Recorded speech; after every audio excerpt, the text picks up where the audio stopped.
live. Hello. Yeah. What up, Technical though? difficulties aside. We are here. It's not alive without some kind of technical issues, man. Come on now. Dude, it's been fun. It's been fun. We already got people in the chat. Let's Hey, see. DJ, here. stop Texas. That's not me, bro. Hey, watch. DJ's pissed. I'll solve it right now. Boom. Keel is muted. There. Now we won't have any more crinkling. Jesus Christ. Oh yeah. Matt made me God today. All right. We in trouble. We in trouble. All right, let's introduce the guests, man. Who we got in the building? Yeah, we got Jonose in the building. Whoa, a lot of static, but thank you very much for having me on the New Wave. I cannot tell you how excited I am to be here. If I could, I'd pull out a piece of glass so I could cut it with my nipples just so you could see how excited I am. That man is excited. That is Like some bat excitement nipples. right there. Well, shoot. Was the mic not DJ's then? I don't know. Okay, maybe. you're muted. I hope it's not you're mine. muted. Yeah, You're I started muting each person. It stopped with Mike, but it also may have just been coincidental. But I was the first up, one. man? We'll get through it. I killed me first, so I don't know. It'd be cool if there were levels, but there are not levels. Yeah. So you could see where It's all always the, levels to this shit, the man. heights. Yeah. Whatever. But Yeah, but Joe, it's great to I'll see mute you. Thank you. It's great to be seen. Maybe not heard, but seen. Yeah. I think it's either EKB or Mike because both y'all like moved right when it happened.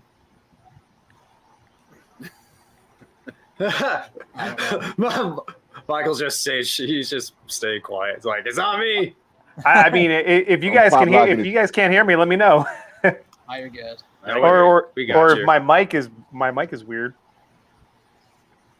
All right, so I've been trying to figure out for the longest time how Michael Jordan fucked up his finger with a cigar cutter, right? So I go to pick up my cigar cutter, and this is what I did. That's probably something like that, along with a lot of alcohol in the Bahamas or wherever the fuck he was at. I was gonna say, I'm sure alcohol was probably involved to some extent. It had to be some alcohol in there, man. It wouldn't, and no, Mike, it might have been a little bit more than that too. But hey, how bad? Like, did he almost like sever his entire finger off? Like, how bad was it?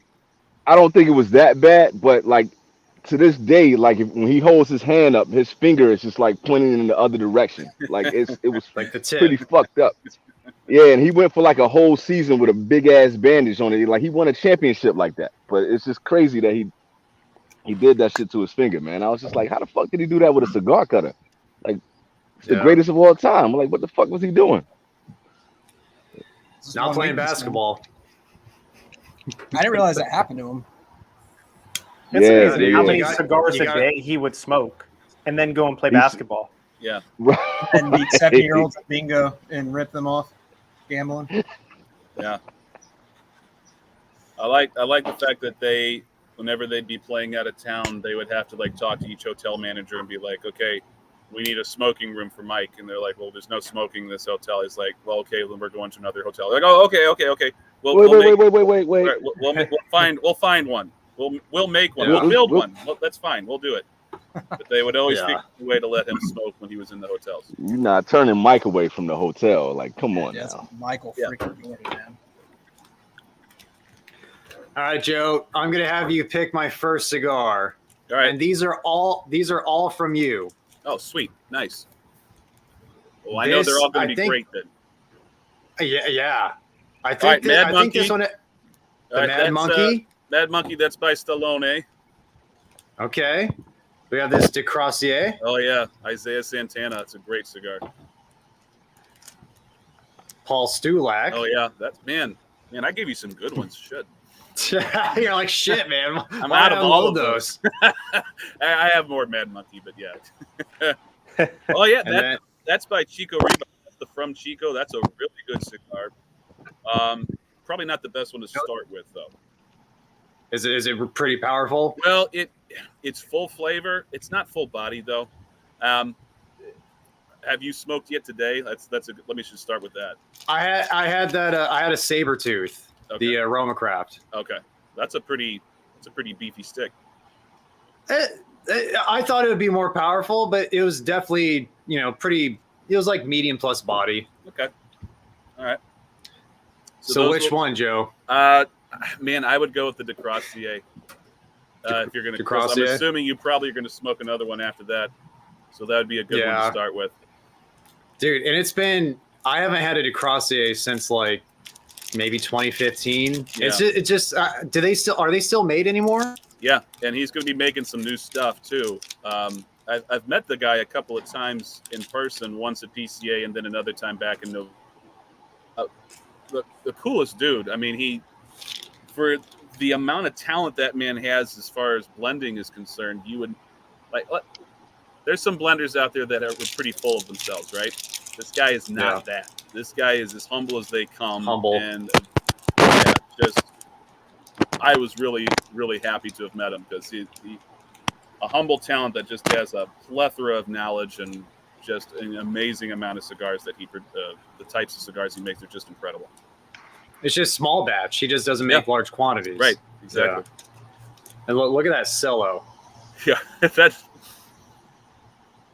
I go back and forth because there's a Maduro version and a Habano version of that cigar. I don't know which one that is. And I'm usually a Maduro guy, but man, I go back and forth on that one. It's tough to pick which one is better. They're so good. It just says Hermosos No. 2 single cigar. Yeah. It looks more Habano to me, but I haven't seen the other one to compare it to. Right. Yeah.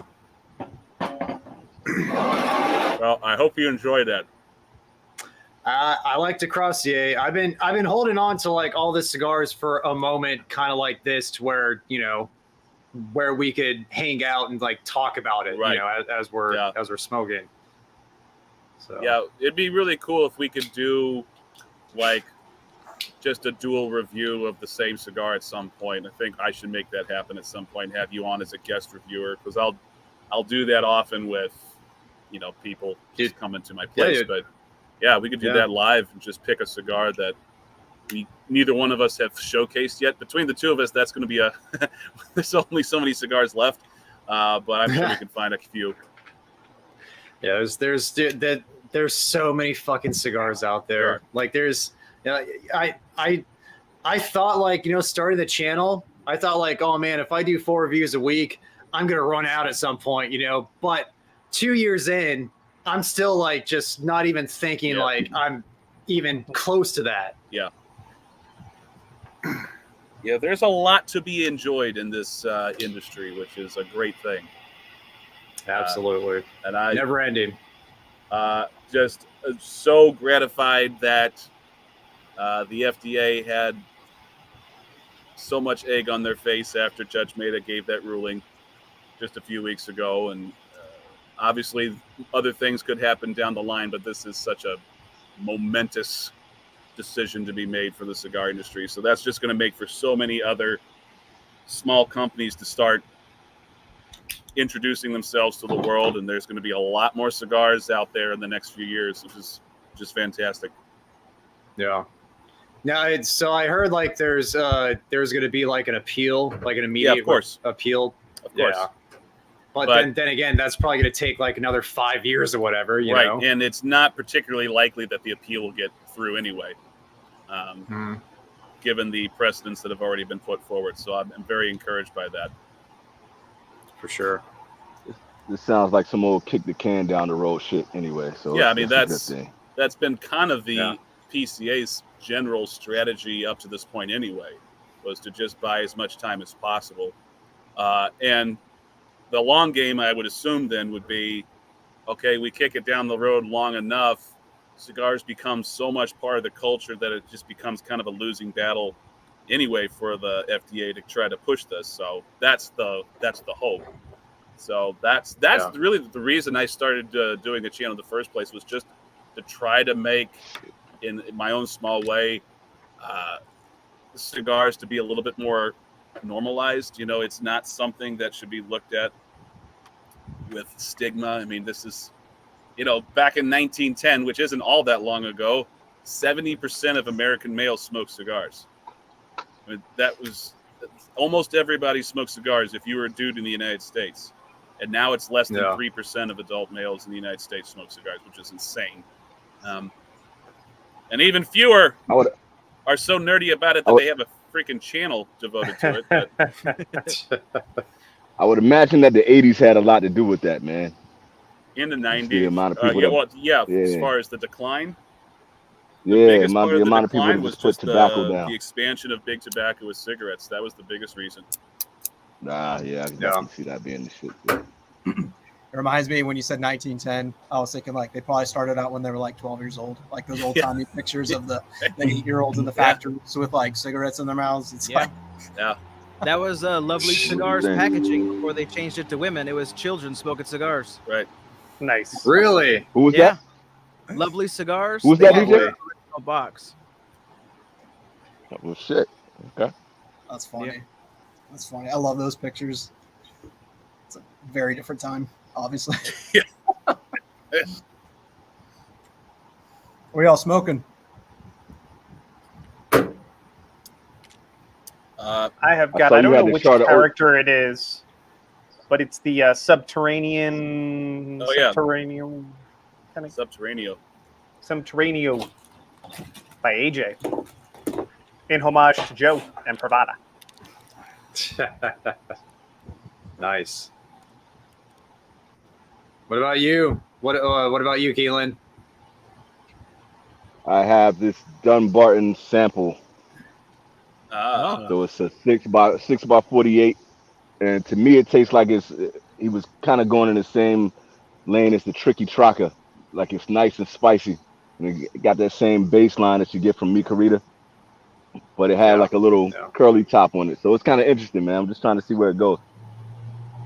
Nice. Oh, sure. What about you, John? Shouts out to Peter. Smoking the Charter Oak Habano you sent me.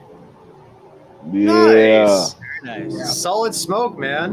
I'm enjoying it so far. I've smoked the Connecticut. I didn't love the Connecticut, but this one I like a lot so far. It's good. And anybody had the Was the Joe, Connecticut too sweet? The Connecticut just didn't do a ton for me. I don't know. I would have to go back. It's been a while since I had it, but I just remember it was just kind of okay for me. But this Habano's really good. But I know we keep talking about Sanj all the time, but the industry killer Connecticut, I thought, beat the brakes off of the Charter Oak one. It beats everything. Of the Charter Oaks, I think the broadleaf's the best in my opinion. Okay, I've heard that before. I've heard some people say that. So I like that one a lot. Yeah. Okay. Yeah. This is as heavy as I wanted to go tonight. So, and this is the one time I'll bring up the weather. So, until maybe a couple hours in when I start really dying out here. Yeah. Hockey and the weather, they both get 10 seconds, and that's it. Yeah. Hey, I'm sitting outside with you, but my feet are in a kiddie pool, and I have an Evapo fan pointed at me, so I'm doing great. Yeah. Oh, got my except for now, my shitty- camera's not working. As the camera goes out. I'm doing great. Cuts off. That was perfect. That kiddie pool's a good idea. I should. That's a thought of great something like idea. I might do Yeah, that. that is pretty crafty. I got That's a fan crafty. on me, but man, the kiddie pool, that's a good idea. Yeah, I got a fan on me, and then I'm wearing a Speedo, so that's good. And cigar pickle. And the pickle. Yeah. Actually, that just clicked. Sorry. Wow. I'm a little slow tonight. Yeah. It's the heat, man. It's the heat, and it's a Friday. Yeah. End of the work week. Yeah. And Joe, you explained in the green room what you're smoking. Did you talk about what you were smoking on camera? Yeah, this is the Kings County by this is a Pravada regular production that's currently out of stock right now. This is my last one too. This is 6x60 undisclosed factory per the factory's request. They didn't want to disclose the identity yet, but they use some Dominican, some Nicaraguan tobaccos in this with an Ecuadorian Habano wrapper on the outside. It's a very good cigar, and probably the only 6x60 that I'll enjoy on the regular. That doesn't just fall flat. I'm not a huge fan of 60 ring gauge cigars. There's a few that I do like, and this is one of them. Yeah. The Almaforte 601, that cigar, that's for 660, that cigar's money. 602s too. I like that one a lot also. Yeah. Mm-hmm. Yeah, but then I like the natural, I like the Colorado wrap more, but then they released the Eduardo, the Toro. Yeah. Like, for me personally, there's no reason to go back to the 660, just because they have it in that Vitola that I like more. Yeah, it's kind of cool to get that hexagon box pressed. It's very unique. You never like, I don't think anybody's done that before either. No. So yeah, that's pretty cool. Yeah, I was gonna do a short on that and the what is it what is it pronounced the Jaguar Jaguar. Jaguar. Yeah. So they has that that kind of like odd box press shape because it's like they just throw them into bundles. So I just wanted to talk about that because not a lot of people see those presses on a lot of cigars. So that's just kind of a cool tidbit for the new smokers. Yeah, very unique. It's a good cigar too. I always wonder why a factory wouldn't want people to know they made a cigar. What's behind that? What's the thinking behind that? I can take a couple of guesses. The most likely, in my opinion, is there's a lot of ego in the cigar industry. And if a factory that makes stuff for other people finds out they're making stuff for other people, they'd be like, hey, what the hell, man? I don't like those guys. Don't make cigars for them or you can forget our contract. Shit like that. And that sort of stuff happens. Politics. That happens. I didn't realize this up until about a couple of years ago. This is really widespread in the industry. And it bothers me, but it's just the reality of the beast, honestly. It's just the guys that are involved in making cigars, they got some ego, man, and it's funny to watch how it plays out. But that's my guess as far as why that probably is the case. So I think it's the Hatfields and the McCoys. Right. Yeah. Yeah. I'm surprised you said there's ego in the cigar industry. I'm never seen it. Shocked. Never seen it. Shocked. Especially from cigar makers. Wow. I know. Crazy. Who would have thunk? Placencia. Sorry. I got a beef with them right now. Sorry. Yeah. Oh, Joe, have you smoked the rabbit yet? Have you smoked the year of the rabbit? By Placencia? No, I have not. Yeah.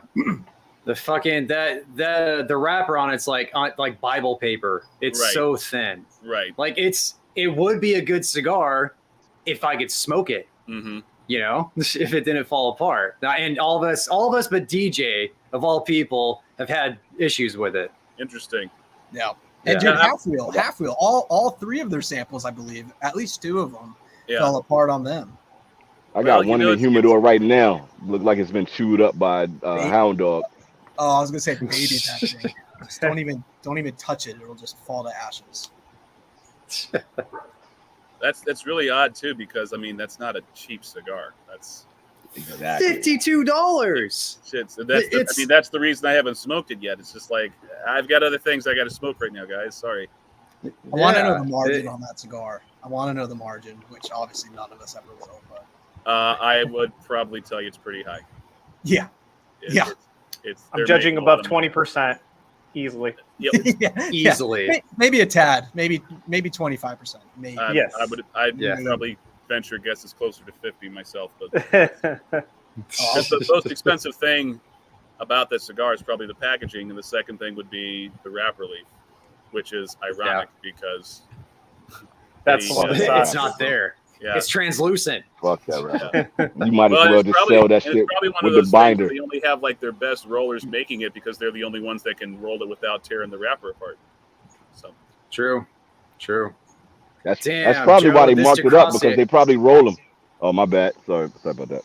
No, it's okay. I was gonna say this to cross you. It's for one, it's burning amazingly, and just like it's so syrupy, getting like a nice fruity sweetness. I think they use a lot of Costa Rican, right? They do, and It's so funny because I don't know if anybody's ever read the Tobacconist Handbook. It's a really interesting read because there's some good stuff in there, and there's some stuff in there that's clearly dated. Like they talk about the different regions of tobacco that cigar makers use, and they kind of shit on Costa Rica for whatever reason. And I just like this is not really the case anymore. There's a lot of Costa Rican tobaccos that are quite good. Same with Peruvian. There's a lot of Peruvian tobacco being used now, and it's good stuff. And I think that's funny to see what evolves like that. It's probably a combination of like the quality of tobacco and also how it's blended, and just both kind of evolving over time to get to where you can get something bomb as hell like this. Plus, I think just every growing region needs time to kind of develop itself to actually grow product that's good. I mean, it takes time. It's not like you can just take tobacco seeds and plant it anywhere and it's immediately going to be good. They've got to figure out the terrain anytime they plant tobacco in a new region. And it's like, okay, this is not turning out the way it did in the Dominican Republic or Nicaragua. What are we doing wrong? And then they'll change things and they'll figure it out, and then it over time gets better. Case in point, like Drew Estate, when they first started doing Florida sun-grown tobacco, I really did not like that cigar at all. And FSG. Yeah. And the later editions of it, like the later batches of it, have gotten better noticeably. So I think Florida sun-grown tobacco will eventually become quite a good varietal, but it's just not quite there yet. It's just going to take time. Dude, that 20-acre farm is probably one of the most underrated cigars that's out there, man. That 20-acre farm with the Florida sun-grown is fire. That's a very flavorful Connecticut. Lampert has Costa Rican, right? Is it Lampert that does Costa Rican in the Don Patron? Yeah, they use a lot of Costa Rican. Yeah. So we've talked about Matt. We talked about how that one had like a juicy kind of texture to it, And I was smoking another cigar with Costa Rican tobacco, and I felt like I got something similar. So I don't know if that's something distinctive with Costa Rican, or maybe it's just kind of a coincidence. But I'm just curious if that's going to be kind of a defining characteristic of it if it gets more popular. Yeah. We got Sanj. We got Sanj in the chat. What's going on, man? What's he always pops in.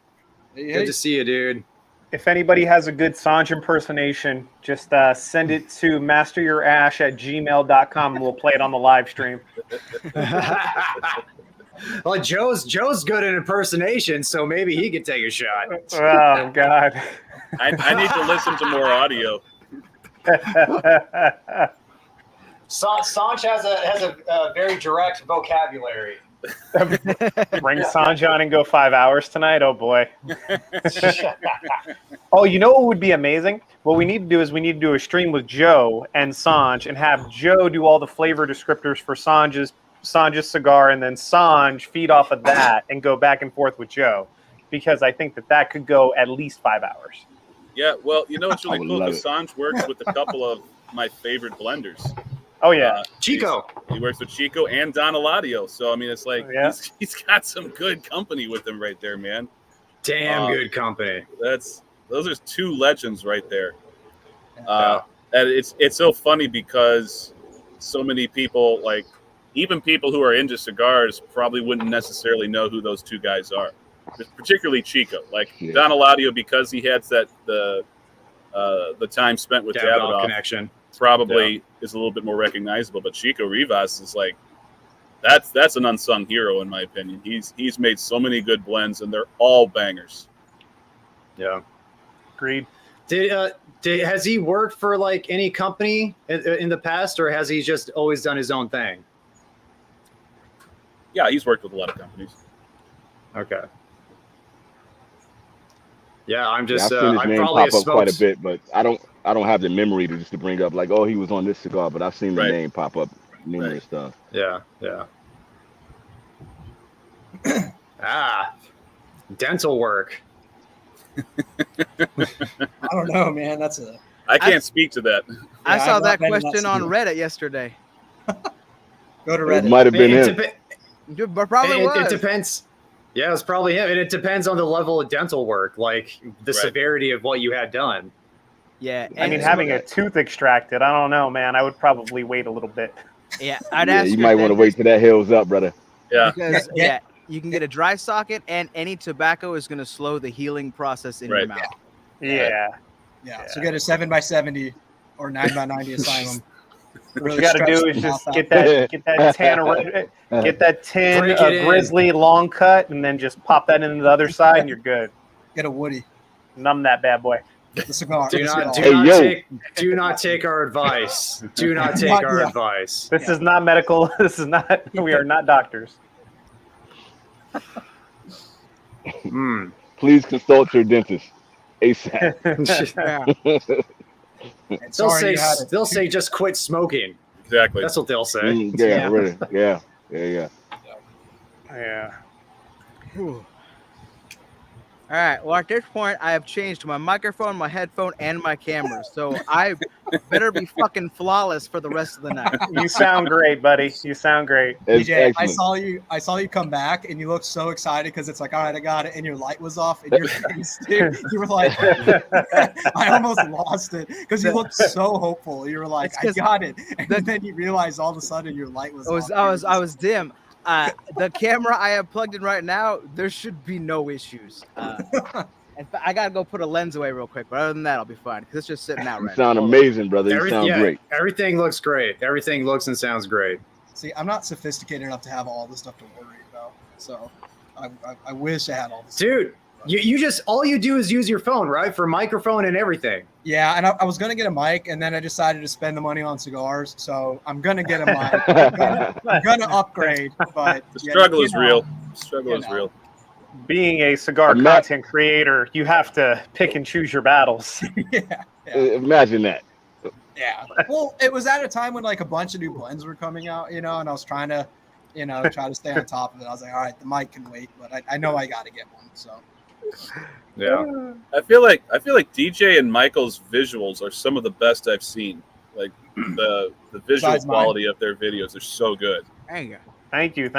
I just changed cameras myself. I went to the same one that Matt got, but with the interchangeable lens. So this is the first live stream with that one. We'll see how it does in the heat. But I mean, it's I spoke with DJ countlessly. DJ has been the most DJ and Matt both. But we both talk to DJ a lot about the visuals because that's his bag, man. That's what I do. Yeah. It's his profession. Go to the consultant. Why not? But thank you. To be even mentioned in the same arena is nice. I just knew nothing. Oh, look at that thing. Let's go. How much is that cigar? Pretty. Like $7. $8. Yeah, for like a $7-8 cigar. Yeah. It's weird. Imagine a $50 cigar smoking like that. All right, back to Potencia and how much I hate them right now. Hey, mine was great. I'm getting petty with them. Real petty. I'm still coming out. Okay, the Casa Magna. I forgot that Sanj did tell me that he blended the Casa Magna, the Chico Rivas. It's a great cigar. Dude, I used to love that cigar. That was the Colorado Claro? Yeah. I think it was just Colorado. The first. Yeah. Yeah, it's the Colorado. Yeah. I believe. It's an amazing cigar. It's not I like how you threw Cigar Aficionado in there, like that shit matters anymore.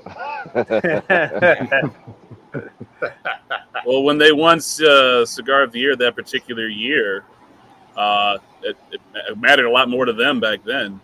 True. For sure. But it's weird because I'm pretty sure that cigar only got a 93, and that was the Cigar of the Year, which is like which is probably like a more realistic score for a Cigar of the Year anyway.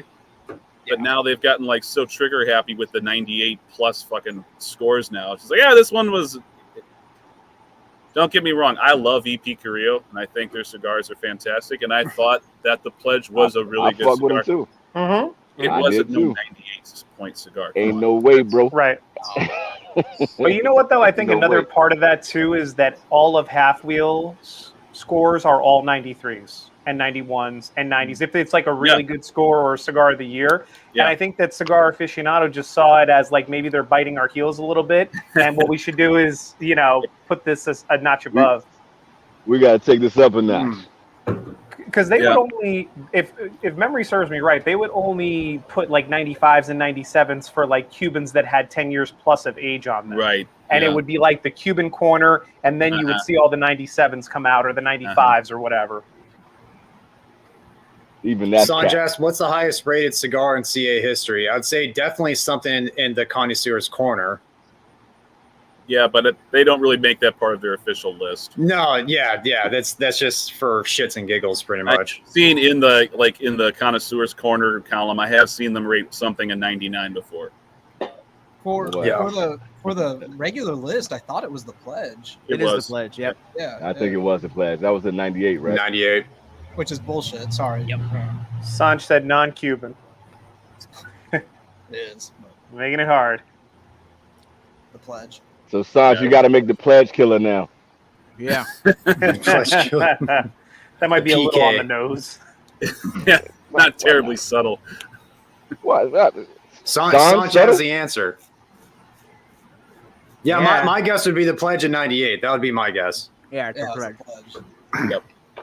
Which made it the greatest cigar ever made. The pledge even comes with a little sticker on it that says highest rated ever. Yeah. What about the aging room? So did the aging room. The aging room had that same sticker. Casa Turrent. DJ, don't you like that cigar? The aging room? Oh yeah, I loved it. Tastes like dirt. Tastes like licking a battery. It was wonderful. Casa Turrent. That's San Andres, right? They're based in Mexico. Casa Turrent, I believe. I could be wrong. I don't know. Yeah, I don't know the score. I don't know any more information. Sanj has all the info on that. Padron 1926 was a 97. I like Sanj been in the chat, man. Yeah, man. You always got to have Sanj and Texas in the chat, man. Keeps things live. Yep. Gosh dang. Damn. Boom, look at that. Nice. You can do that shit for $7, $8. That probably has like 2 years of age on it too at this point. Yeah. It's good, man. This is good. I like this cigar. I'm glad it's making you not miserable in your current situation. Me too. Oh, just broke. Right after I said that too. Yeah. It just scorches your lap. This is your fault. Yeah, dude. It's definitely not hurting this situation. So Good. I'm But Joe, and then suffer. Yeah, I want to ask Joe about his experience at PCA. You know, doing all the interviews for Cigar Public. Overall, how was that experience? Just talking to everybody, and like, who are some of the most interesting people you spoke to, that you interviewed, that you had an experience to sit down with and have conversations with? Yeah. So I mean, obviously, Saka was a blast. I mean, I barely had to ask 2 questions, and he just kind of ran for 20 minutes. Yeah. Yeah. He was fine. He was super sober. Yeah. Oh yeah. Yeah. Yeah. He was teetotaler. He had some sparkling water, I think, but that was about it. But yeah, he was a lot of fun to talk to. He was also he was really cool with us because I was there with a couple of the other tech guys from the booth to get everything set up, and he started off by like opening his humidor that he had on the table. It was like, yeah, just take whatever you want, guys. And there was some really good stuff in that humidor, so I was like, okay, I'll grab a few of these and a few of those. Yeah, he was totally cool with this, so that was a lot of fun. First off, I got to say, I absolutely hate Las Vegas as a city. It is. Sorry, Michael. Michael. Goodness. Okay, all right. Let me extend an olive branch. No. Goodness, man. No take back. No take back. One thing. Yeah. All right. I was really taken in and mesmerized by that mountain range around the perimeter of the city. That was just beautiful, and I never got tired of looking at that. That was just really, really cool. Yes. But I got, man, and I Other than that, it was crazy though, right? Because there's like it never stopped going at full speed, no matter what time of the day it was. Yeah. There was not, besides your hotel room, there wasn't a quiet place. You know, that like the trade room floor with the trade room floor with like thousands of people was quieter than most other places in Vegas. Oh yeah. Who goes to Vegas for quiet though? Point taken. Point taken. But it's just really like, quiet. It's really quiet right here, right now. Trust me. yeah, right. But plus, and I got to say something about Vegas's air quality. Like, it's so dry there, and obviously it's going to be, but it's just like, I don't know about you, but it hurt to retrohale after a while. Like, it was so dry, it burned your nose. But I absolutely love the trade show, and I gotta give a big shout out to the people who run the Venetian Convention Center. Man, they run that place well. Yep. I was really impressed. Yeah. Getting back to the experience of interviewing people, besides Saka, Skip Martin with Roma Craft was a lot of fun to talk to, and he was another one of those guys that I barely had to say anything. He just kept going and going and going. Yeah. I really liked talking to Luciano. He was a lot of fun. He was very insightful and very accommodating. And then a lesser known company that I talked to them a couple of times, and I had so much fun talking to them. Was Oliver and Klaus from German Engineered Cigars. They were really fun to talk to, and their accents were amazing. So I love the German accent, and those guys had the best. It was so fun. I was talking to Oliver Nichols in our booth, and I was asking him about, okay, so give us some backstory about some of the names of these cigars, because these are very, very German-sounding names in your cigars. And he's like, well, we are German-engineered cigars. We're trying to be a modern concept, and we want people to come away with the German culture when they smoke a cigar from German-engineered cigars. And so we'll take a name like this, the Weltschmerz. The Weltschmerz, there's not really a literal English translation for that word in English, but it generally means a sorrow for the imperfections of the world. It's a very German concept. It's like, yeah, it's about as German as it gets. So relatable. Yeah. But it's really cool about that. So he's like, the Weltschmerz is supposed to be smoked during your dark times of your life, right? Like, okay. And then, so even like the lettering on the band that spell out Weltschmerz, that lettering glows in the dark. So it's like these little details that they add. I love that. It's like for a dark place. You gotta admire that attention to detail, though. I'm not mad at that shit, man. I think that Matt and I, when we smoked them last year, they were pretty solid little sticks, especially in like the mini that we had. Those were nice. The Raumzeit. I love the Raumzeit. That's that's nice. Very creamy Connecticut. Yeah. Gesundheit. And they use talk about another really good, probably lesser known blender, Claudio Scroy. I mean, he blends a lot of their stuff, and really, really good. Good looking out, son. See you, son. Absolutely, man. See you, dude. So what else, Joe, about Vegas? That where was it your first time out in Vegas? It was, yeah. Okay. Did you take a picture on the strip and have a bad experience? No. Okay. I didn't really have a bad experience. I just recognized right away this is not a sort of place I would never choose to live in Vegas. Yeah, well, I mean, the strip is much different than the rest of it. And I get you. Like, I'm not trying to crap on Michael this whole time. I'm so No. coming across this way. It's like, yeah, why would anyone live here, Michael? You honestly, after 30 plus years, I totally get it, man. Like, it gets exhausting at times, especially when you have to go down there as frequently as I do, because I work in it, selling every booze day. to the hotels every day. It's a lot. I earned all of this gray hair that I still have, like, trust me, in 37 I years. say something else, Michael. Coming from a hospitality background as well, I was really impressed with how well the restaurants were run. The few that I did go to. Yeah. I mean, these restaurants, they're enormous. At least the ones on the strip, they're all super huge. And that's not an easy thing to pull off. And they, like, every time I sat down for a meal, the meals were always really well prepared. I know they're expensive, but the staff was also just on their game every time I sat down. So that was very impressive. It's a testament, right? Like, Vegas was never, when my family moved out here in 1990, 89, Vegas was never the place that you went for a Michelin star meal of any kind. Right. It was like you went to the surf buffet and got $9.99 all you can eat. Right. You know, those were a lot of it. And we saw kind of the transition take place where it was like Gordon Ramsay, even before that, Bradley Ogden, even before that, Michael Mina and Wolfgang Puck, and, you know, everybody that kind I of was gonna laid say the Wolfgang. groundwork. Wolfgang is heavy. Yeah. Well, Wolfgang is big time in the roots of heavy out bringing there. celebrity chef out here, right? And you have a lot of the people that come because it's Guy Fieri and they see him on TV, or it's, you know, this person or that person. But I mean, we truly have an amazing restaurant collection. We're getting Peter Luger in Caesar's Palace next month. Like it's unbelievable. It is. It's like it's one of the destinations now for culinary experiences now, which is that's amazing. Back when I was a cook, that was like the holy grail. If you could get work in Vegas, like everybody was shooting for that. Everybody wanted to work in those kitchens. They wanted to stage in there. They, you know, get an internship or something out there. Everybody just wanted to get to Vegas, man. That was in the early 2000s though.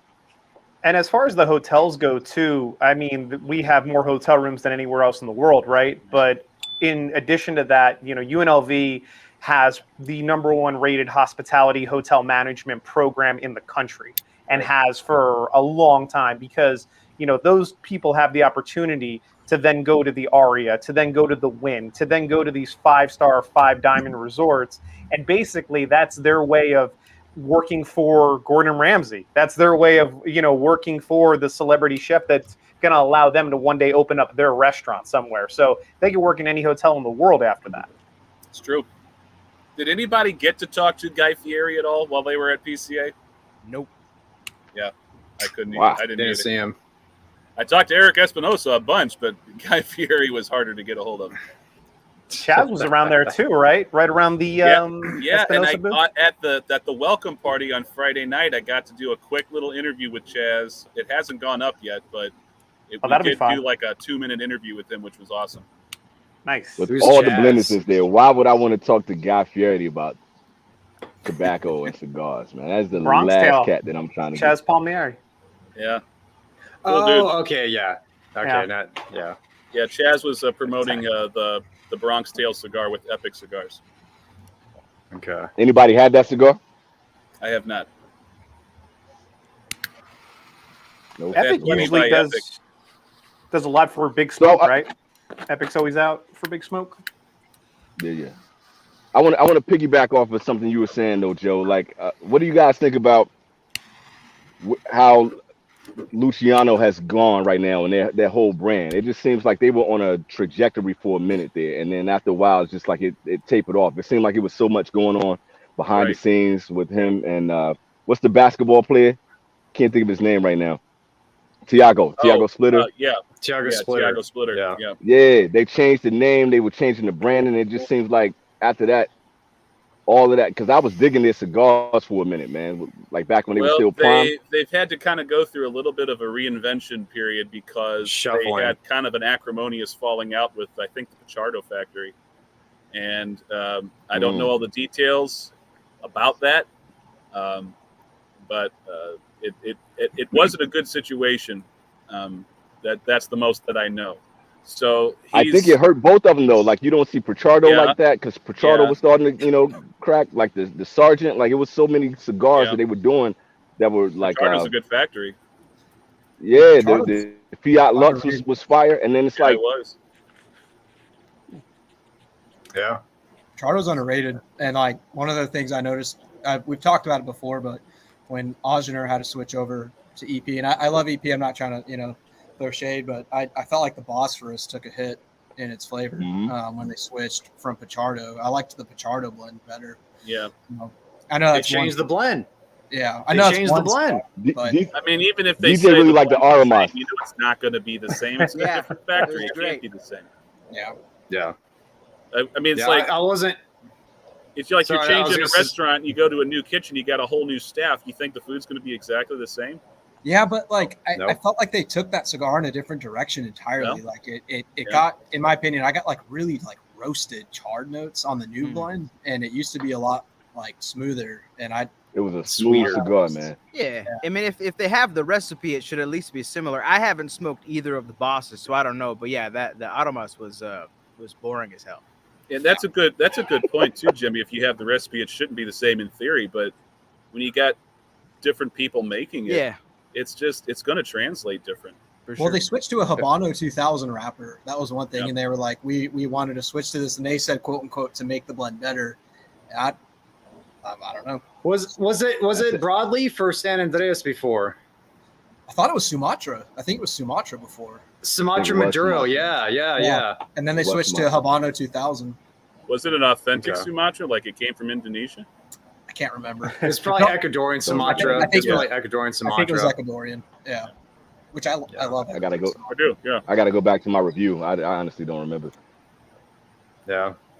In one ear, out the other. As soon as a review's posted, forget about it. You know, it's yeah. The things that That's it. stick with me whenever I do reviews is if I find out what factory it came from, and if I've had more than one cigar from a factory that ends up just being really, really good, that just the factory just is always sticking out in my mind. Sure, for sure. Yeah. Tabsa. Yeah. Tabsa? Yeah. That's the one that always Yeah. stands out to me. It's like everything is like fire. So Yeah. I know they've had a lot of construction issues over the last couple of years. They pack their cigars so fucking tight.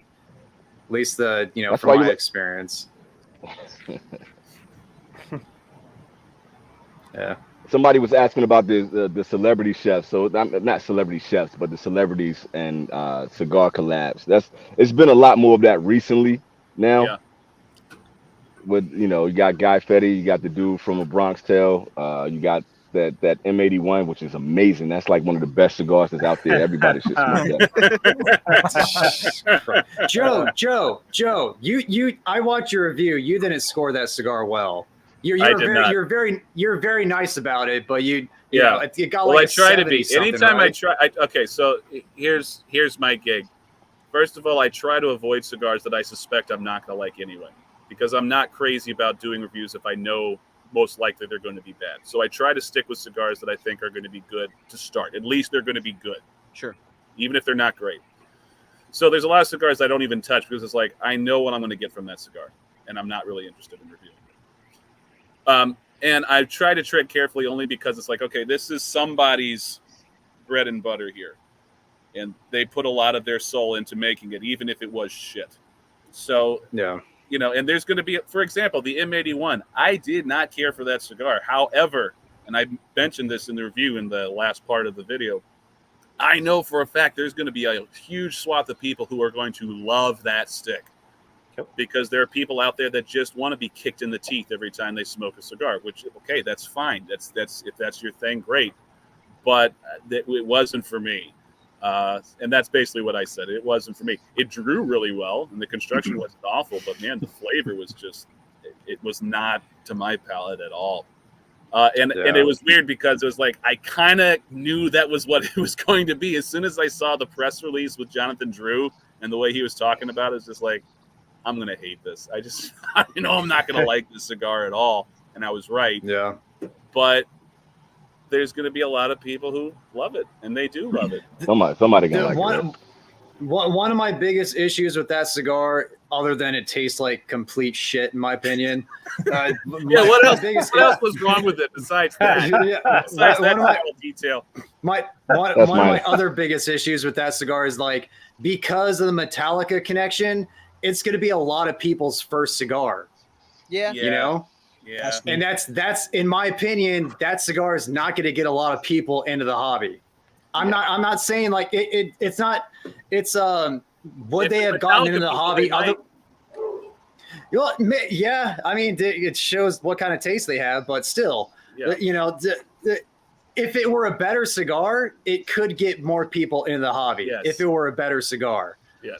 Can you imagine like that being your first cigar though? Like that's the one you jump out the window with. Dude, like somebody on Reddit posted like, "Oh, I had the M81. It was my first cigar." I'm like, I posted a comment and said, I didn't say you're an idiot, but I pretty much just said you're a fucking idiot. Like smoking this as your first cigar is like losing your virginity to a porn star. Like that is a hell of a ride. You do not. That is not. I don't know. I mean, it might be better one way or I don't know, but yeah. Well, sensory overload. Not speaking Sensory from personal overload. experience or anything. Yeah. I mean, you are in Vegas, bro. I am in Vegas. Anything could happen. Good God. I don't know about y'all, Yeah, but when a cigar, the only time I really like, I feel like I have the liberty to really torch a cigar in a review is if it's like so overpriced. That's when I get like, okay, you know, if it's like a fair price and it's crappy, I won't like beat it up as much. But if it's like a $52 cigar that falls apart, then that's when I get like, John, are you taking shots at Placencia again? yeah, all night, Oh, beat that horse. all night, Beat that horse. all night. Rock man. that mother. Yeah, I want to come on. So, what is I your still favorite like a lot cigar of their- brand, and why is it Placencia? What'd you say? I said, what is your favorite cigar brand, and why is it Placencia? Yeah, the thing is, I like Placencia. They've just pissed me off lately, and I'm getting really petty with it. And it's not. I'm just, Well, it's like you know, you're a scorned lover because they used to love them. I used to love them. I You know. know, it's just like Yeah, we're just yeah, done right. dirty. We're just fucking done dirty. This is the thing that got me. And again, I'm not mad about this. I'm really not. Like, it's funny to me. It's just they when I posted that comment, you know, and they're like, "Oh, you only have eyes for Placencia," and I was like, "I used to," and I commented that until y'all started making these cigars that fell apart, and I was being a bit snarky, you know. But then they removed me from their followers on Instagram, not blocked me, removed me from their public Instagram that I can still see, and I'm just like, "Are we in 8th grade? Like, you just removed me and you hid the comment? Like, come on!" So it's just petty. So I love I'm it. just I love I still it. love a lot of their cigars, but I'm going to be petty a little bit back about it. Well, that should make you feel good, though, right? Because it's like, hey, if this guy, if the cigar alchemist is going to crap on our cigars, this is going to do real damage to our brand. Like I'm that's sure that's not the what a reason. huge compliment. No, they went, go away. Yeah, that's true. But the way I equate it is like, all right, if you're a restaurant critic, and I know this is a bit of a stretch, right? I have 400 No, not. so, but if you're a food critic and you go to a restaurant and you have hair in your food and the steak was cooked wrong and the meal was shit, and a critic writes a review about it, instead of reaching out to that critic and going, I want to bring you back, I want to, you know, make a nice meal, Right.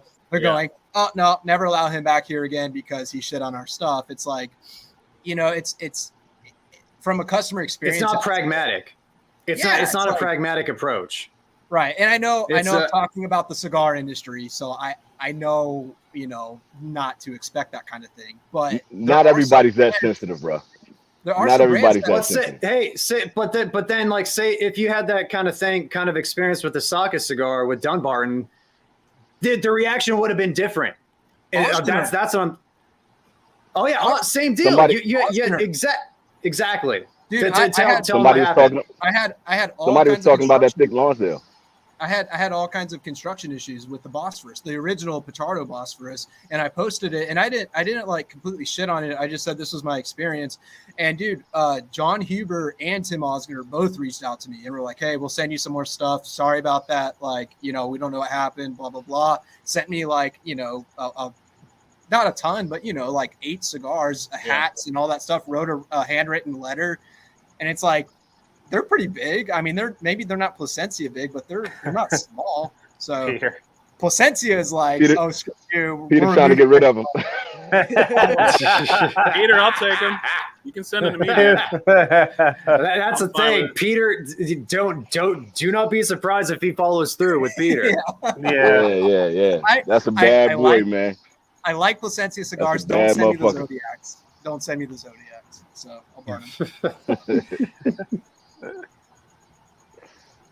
That's my Nah, two but cents. like somebody was talking about the thick Lonsdale and like how they prefer stronger, and that, you know, to me that doesn't even feel like a strong cigar.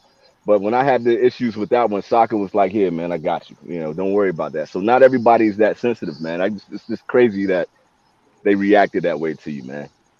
It's, you know, it happens sometimes.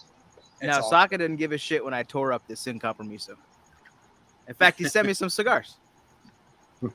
Yeah, he actually laughed about it Opposite when approach. He did. yeah, He he told actually me laughed about it when I was sitting on it. He told me my channel was funny, and then he sent me cigars. I'm like, that's cool, because I was real mean. I went back and rewatched that video. I was not nice. I fuck with that dude heavy, man. He gives as good as he gets, though. I mean, he's I no can buddies. imagine. Yeah. Quick wit. Yeah. He'll wipe his tears with his money and keep going. Joe, what are you smoking on right now? What's kind of your go-to cigars? What's like, regardless of reviews, regardless of trying to get anything out there When for it's the channel, you time. what do you? I gotta say, I'm a huge fan of La Polina, and this is a brand that I don't know why they're not more popular. They're really cheap. I mean, the median price for most of their core line is right around $6 or $7 if you buy them by the box, and they're all solid. I really like the black, the bronze, the blue, the goldie. They're all really, really good.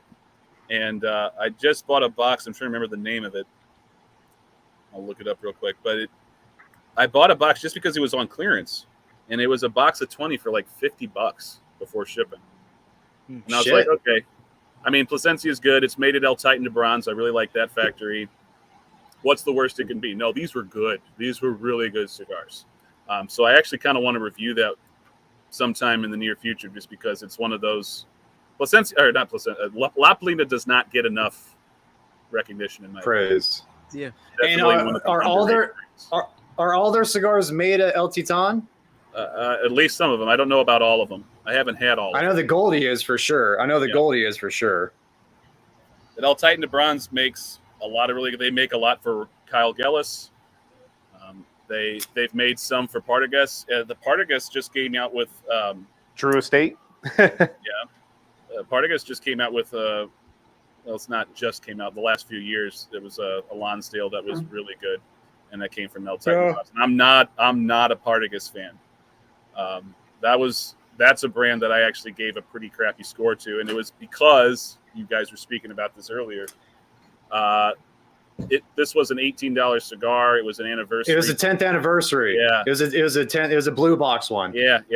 And that thing just did not have anything going for it. The draw was off. The balance of the flavors was way off. There wasn't a lot of depth. I guess the smoke texture was okay, but the construction was poor. And it's just like, guys, come on.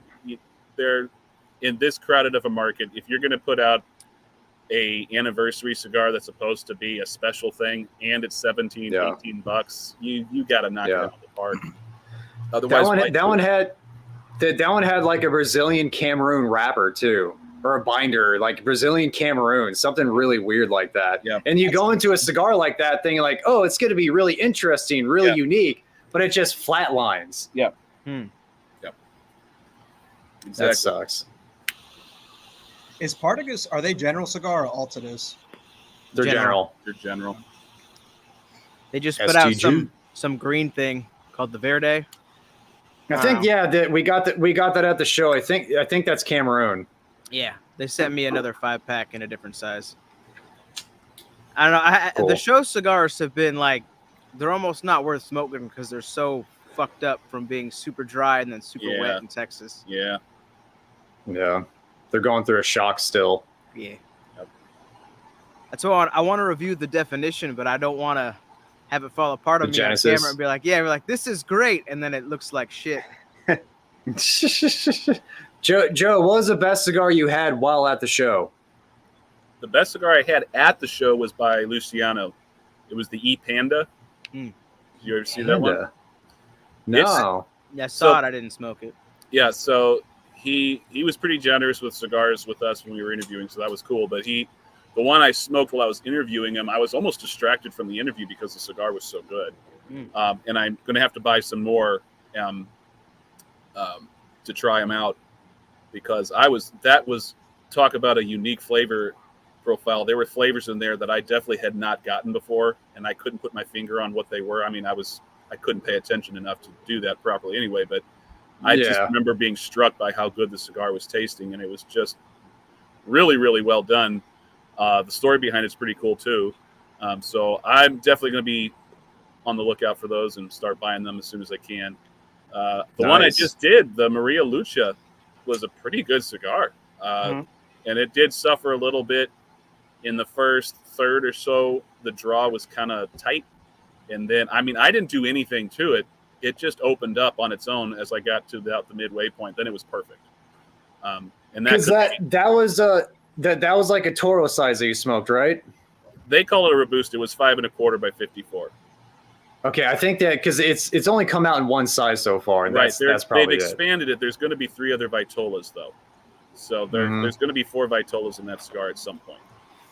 It was originally released last year just as a special release. Only like 4,000 of them were made. Yeah. But then he made a bunch more, and then a bunch others and other Vitolas too. So it's going to be a more easier to find cigar in the next few months or so. Yeah. Michael, didn't you smoke that cigar? Didn't you say you really liked it? Yep, I was a fan, and I got a chance to talk to Luciano the day after the show concluded. He was at my local B&M, and he gave me a couple to feature onto the channel. So they've been lined up. I think that I'm going to get to them next week. So hopefully, I don't know if I have the Panda in there, but I'll double check and see what he handed me. Super nice dude, though. Cool. Yeah, Really fun. Yeah. his daughter was really pleasant too. Mm-hmm. And Joe, have you had a chance to try any Assange's stuff yet? Not yet. I'm looking forward to it though. I was really excited when those came in, and I was really bad.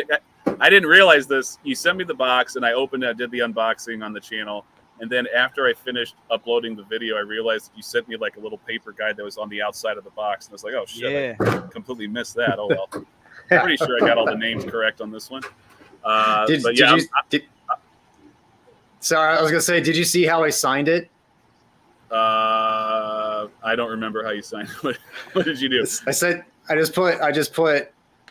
put like best regards, Matt, cigar dog guy. It's the dog guy. Okay. I must have glazed right over that. I didn't. I still have it. I still have it in my basket. It's a little stupid Easter egg, but I saw you did smoke the Terre Blanche. Yes. I want your take on that. First of all, the setting for that cigar when I smoked it was perfect. We went over to a friend's house. They had this beautiful pool that's got this meticulously landscaped garden all the way around it. So it was a perfect setting for the smoke. Photos were incredible, man. Yeah, that cigar was really good. The construction was on point. Smoke texture was beautiful. The ash looked great. The flavors, I mean, it's always great when you get a Connecticut that's not boring. You know, the market is flooded with mediocre Connecticut's. Everybody can do one. This one was definitely one that stood out in my mind for sure. But I still have another one, and I'm going to do a more thorough dive into that one to try to get some more of the flavor notes out of it. Looking forward to it, man. Snow white ash, though. That was, I love that. Mm-hmm. Keelan Great froze at construction on the those. best moment. He doesn't look like he's believing me at all. It's like, no fucking way. He's like, you're full of shit. That's gonna be a great short. Yeah. he loved the Terre Blanche. He loved that fucking you cigar. Think was good? Yeah, you're full of shit. I don't think you know what you're talking about. And you smoked the Toro, right? It looked like the bigger cigar. Yeah. Yeah, it was definitely the Toro. It was a big Toro. They call it the Gordo. It's a 6x54. They call it a Gordo. Yeah, They're European. it's massive. To Europeans, that's pretty fat. I mean, that's a Gordo for a European. That's a Gordo For sure. Anything above a 46. What are some other good Toro cigars? Because that made me want to try more of them. Yeah. Fuck. I've had what's it called? The Platano, the one with the black band, and then the vintage something, the one with the red band. Yeah, the red band's better than the one with the black band. I think both of those are Dominican Puros as well. Yeah. But, they weren't bad, but the Terre Blanche just blows them out of the water, in my opinion. Yeah. Gotcha. I have to try the others. Yeah. But I was very happy with the Terre Blanche. Joe, have you tried all these sushi cigars? Yes, I have. Which one did you like the best? The salmon one. Okay. This one started out like I was smoking wasabi. It burnt like shit. Yeah. I can't even focus on this eye out. It's not gonna happen. Yeah. It can see my eye through the sunglasses. I can't with this camera. But anyway, yeah, the like I don't know, yellowtail or yellow snapper, whatever it's supposed to be. Yeah. That one burns. Yeah, I think they were kind of going for that whole wasabi kick there. Yeah.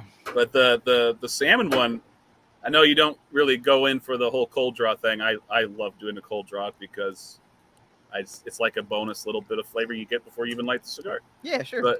But the no joke on the salmon one, I was getting soy sauce, man. It was cool. All right. I'll try that one next. Yeah, I just don't like that. Usually it doesn't match when you light up.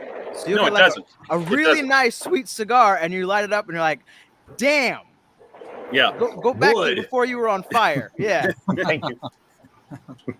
No, I get that. But and you're right, they very rarely ever match what you get from the cold draw. But what I like doing, why I like doing the cold draw, and this is just from my own experience, it probably doesn't work for everybody, but I'll do a cold draw because, especially if it's my first cigar of the day, it helps me temper the palate into it a little bit more, as opposed to just getting into that and all of a sudden, boom, huge hit of smoke. Sure. Temper it a little bit, you get your palate acclimated a little bit. Yeah. I know it sounds really fucking nerdy and everything, but it Baby works steps. for me. So that's why I like doing it. But I was like Brian Glenn, Cigar Obsession, man, he shits on the whole concept of cold drawing.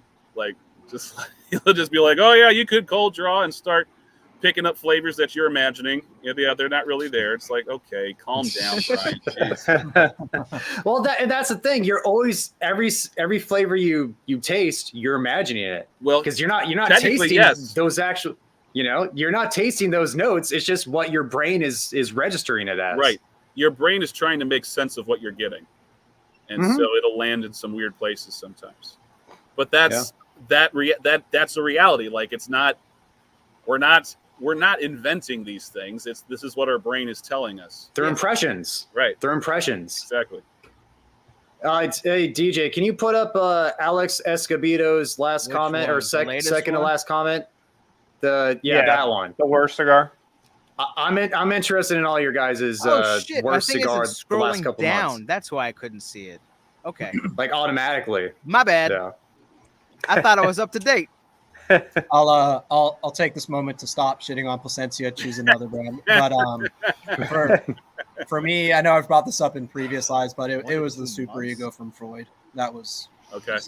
I haven't had any by Freud. I haven't tried them yet. Some of them people like, but the Super Ego, man, for me was just terrible. There was just nothing there, and it's not cheap either. It's like a $17-18 cigar, and yeah, it was not good in my opinion.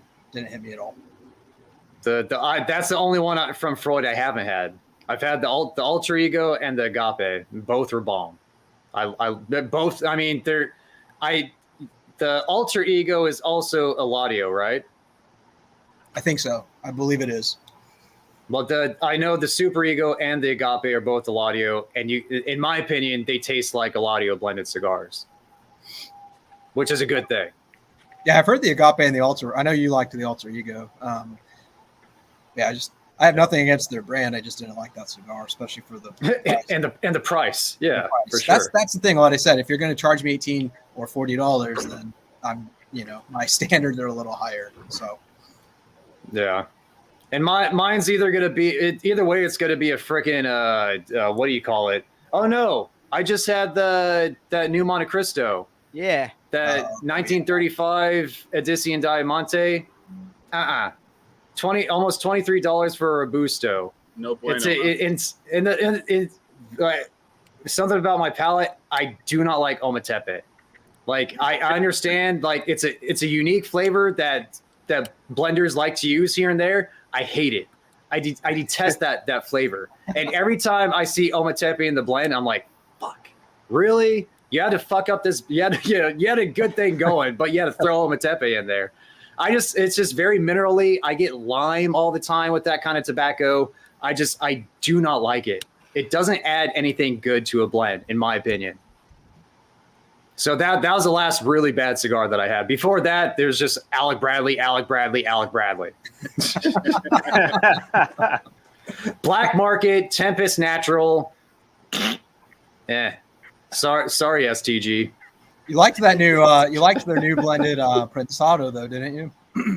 I don't think it's newly blended. I just think it's I just had it fairly like last 6 months or so, or 8 months. That was a good cigar. The Prensado, I had it originally had it when it got Cigar of the Year like 2011 or so, in the Churchill, the same Vitola that it won. I thought it was very forgettable. I had it in a Toro. I had it in a Toro like late last year or early this year.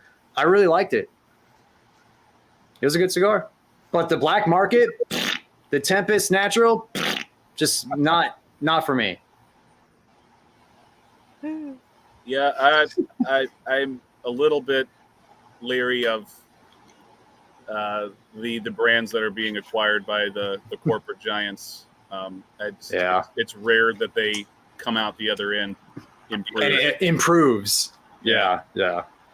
And that's just, I've had this conversation with so many people, just this whole concept of like, yeah, it's great for the Rubens that they, built this business up to a point where someone huge wants to buy it. That's great for them, but it's like, it's not going to be great for us. It's if anything, it might be okay, but it's not going to be good.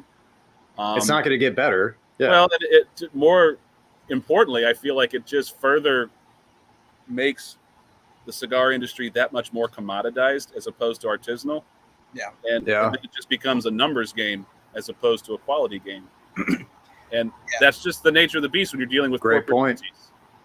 So if that continues, it's not going to be good for the industry as a whole. The flip side is, though, because the cigar market is so dynamic, there's always going to be new players coming into the game, bringing something new and their own new approach. So there's always going to be hope for it. But I'm never happy when I hear, oh, STG just bought another company. Just acquired, yeah. Well, and Peter said the Room 101 seems to be doing well. The Daruma. Mm-hmm. I mean, the whole fiasco with the boxes, the tasting like paint, having paint in them, like, and that cigar was just.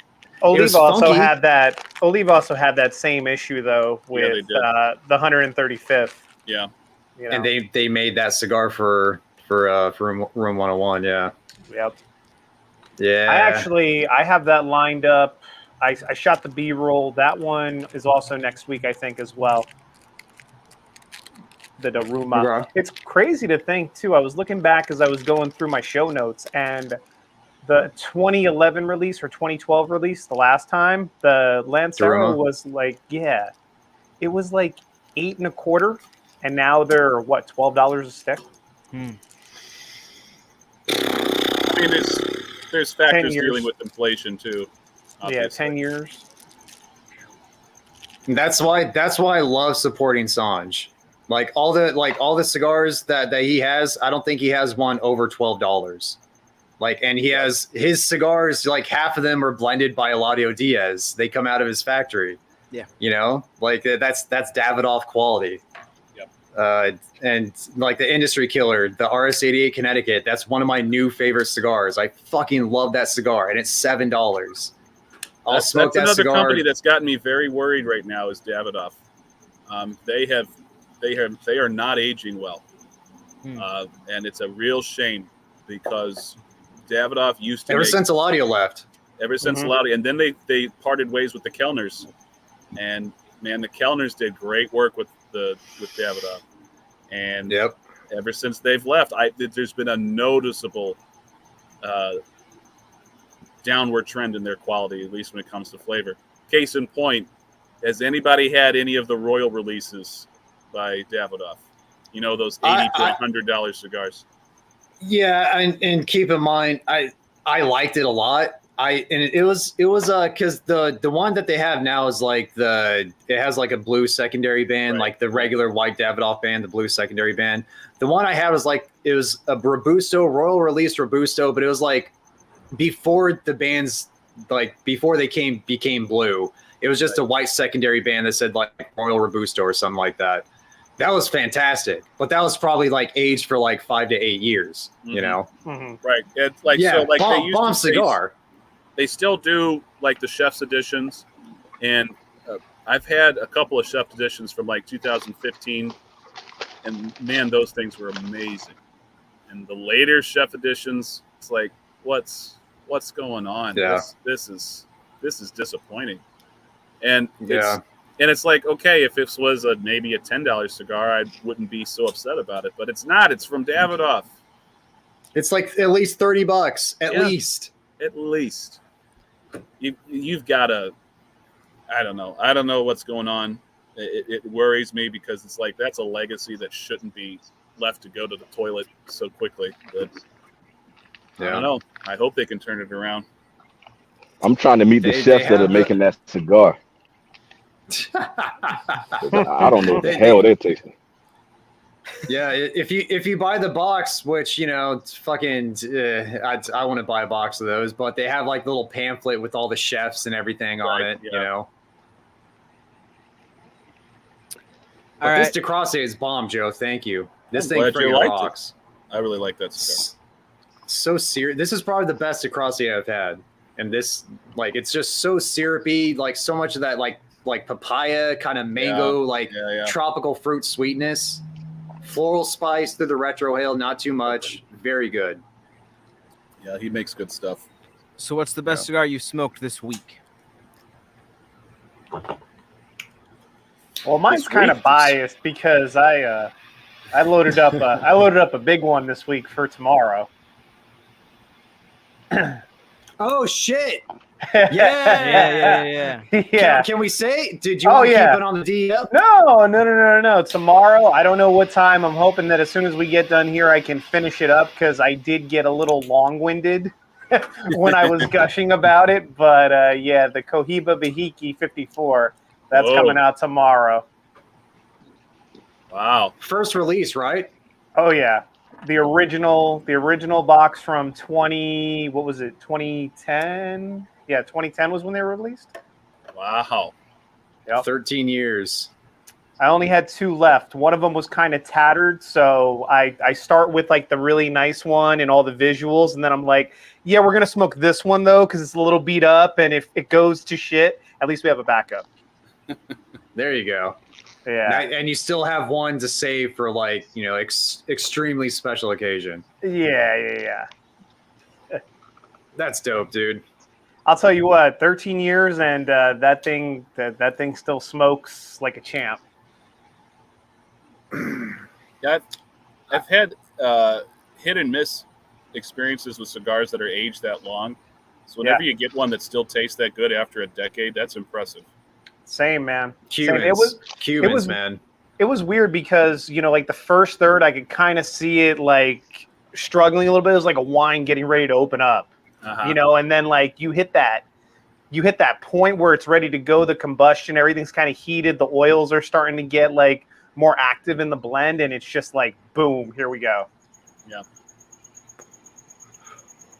Yeah. So there was someone who just reached out to me for a private sale. There was a guy who was moving and he didn't want to move his cigars, and he had a whole collection of stuff that he was just trying to offload. And so the one thing that I bought from him was a box of 10 of there were Xeno cigars. I can't remember the name of it, but they were from 2015 or 14, I think it was. So a pretty good amount of age. They smoke great, but you can tell like the flavors had been washed out. Like he's like, yeah, I bet this would have been great like 3 years ago. This would have been really good. Yeah. And even as it was, the flavor was pretty good, but you could tell that didn't have the same depth that you probably would have had. Yeah, and most Xenos are pretty, mild to medium to begin with. Yeah, they are. Yeah, dude. I had that. What's the Z Crown whatever, $75 cigar. Come on, give me a break. Yep. Full plop. But best cigar I've had all week. I smoked a Terra Blanche yesterday because I saw Joe smoke his. I was like, fuck, man. I'm getting that itch again. So, yeah, probably the best cigar I've smoked this week. I would think the black, not black, Madonna Negra. That shit was fire, man. Yeah. That was probably the best I had this week, and it's just so funny because I was joking with you guys in the chat. That review did nothing at all. Like it went nowhere. This shit went straight into the ground. I'm just like, they're gonna miss this cigar, Yeah. And it's Just because limited, they're not- so they will miss it. Yeah. They will miss it. It is what it is, That's man. you know, it's Joe. You reviewed that, right? What do you think about it? I did. I actually want to try it in a different Vitola. I tried the Robusto. I do too. I want to try the Corona Agorda. That's typically my go-to Vitola for anything. If I can get it in a Corona, that's what I typically reach for. And but I would- they call their Corona Gorda. It's like a 5.5 by 50. That's what they call Right. their Corona 5.5 Gorda. by 50. Yeah, Black I said the label. wrong Yeah. size, but it's 5.5 by 50. I left the paper downstairs and I did it off the top of my head, and I was like, I can't fix this shit in editing. It is what it is, but it was 5.5 by 50. I typically like anything that comes out of Fabrica Oveja Negra. Oveja make good Negra. stuff. Yeah. I was like, I look up to the top left. I'm like, that's not DJ. Like, where are your sunglasses? I can go get some. It's Not as all cool as good, his. dude. Where did he go? He probably had the same issue I had, man. My phone just shut down from the heat, man. So he probably had the same issue. Gotcha. Ah, shit. I There took he grab my is. dogs. My dogs wanted out. All So good, I'm like man. 2 shades darker already. Like I look like a different cat just sitting out here, dude. I'm cooking, bro. Oh, shit. So, John and DJ. Oh, I think Joe too. Your best cigars that you've had so far this week. I got to think back of what I smoked this week. It's a good question. Let me think here. So the Patoro was obviously up there. That was really good. Yeah, I had the Grand last night. That shit was money. Yeah. I did have a one that I've had many times before already. Luzioni made one called the Singulare. I really like that cigar a lot. And I had another one this week. Still good. Yeah. Trying to think, what else have I smoked? I pulled out a. What did I pull out? I decided against smoking. I pulled out the new Las Calaveras, and I didn't light it up for whatever reason. I think I did something else. I can't remember what it was. Has anybody had this year's Las Calaveras yet? Matt, you just I reviewed know that, right? Yep. Michael just reviewed it. He wasn't the biggest fan. I loved it. I thought it was bomb. We also had 2 different sizes too. I had the Robusto and you had the Toro, right? The LC 52, yeah, 6 by 52. Yeah. I haven't smoked this week. Just stuff at work. I've been working like every evening this week. So the Charter Oak I just had, man. But honestly, it was one of the better cigars I've had in the last week or two. Because the last one I had was the Knuckle Sandwich, which for me wasn't so terrible. I know you died inside when I said that, Matt. But I had the Knuckle Sandwich in Connecticut finally. I really like that cigar. I had it in the Habano, and Matt, correct me if I'm wrong, but that thing had about a year or so of age on it, right? If I gave it to you, then probably, because I probably got them when they first came out, which is around a year ago. Yeah. So yeah. Yeah. It wasn't like outstanding, but I kind of enjoyed it. It wasn't bad. It developed kind of nicely for me. So Yeah. Yeah, I Who was that wouldn't that be just said size interested in doesn't trying. matter? Texas. Yeah, you're Okay, saying yeah, size never doesn't mind. matter Yeah, on right. the Calaveras. Yeah, he was definitely talking about Gotcha. cigars. Yeah. Yeah, right. Yeah, and Sorry, I haven't man. I didn't mean to smoked step on your since- toes. Yeah, I haven't smoked since Wildfire live stream. So this one, because that's what I'm smoking right now. Huh? I started out with Big Bird. I was not a fan, which is sad.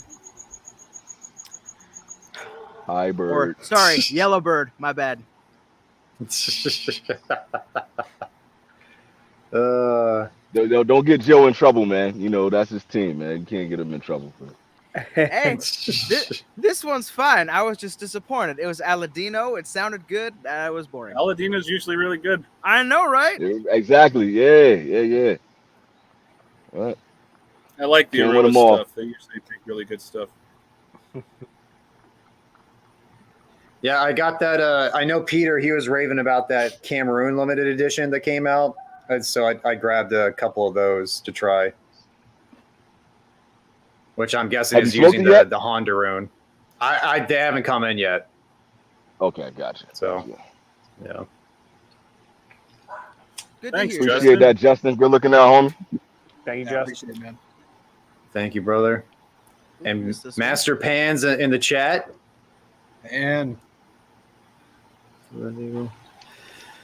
I don't know if the one I had was $30. What I had like a petite robusto, so I doubt it was that much. I think you're talking about it's like a red and gold band, and it's called the vintage something. If D Love were in the chat, he could probably tell us. I think he's more well versed in Pictorial than I am. Yeah. But yeah. That's funny. Like I haven't paid for any of the Pictorials that I have, so like I have no idea how much they cost. I know they're not cheap though. Same. I know they're not cheap. It's a good Nice place to good be. problem to have. Yeah. Yeah. That's one of those good, like the Wire. That's one of those good problems. Yeah. Mm-hmm.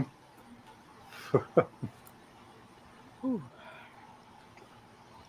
How you guys holding up in the heat? We're starting to. We're I'm finally fucking getting dying, a break man. from it tomorrow.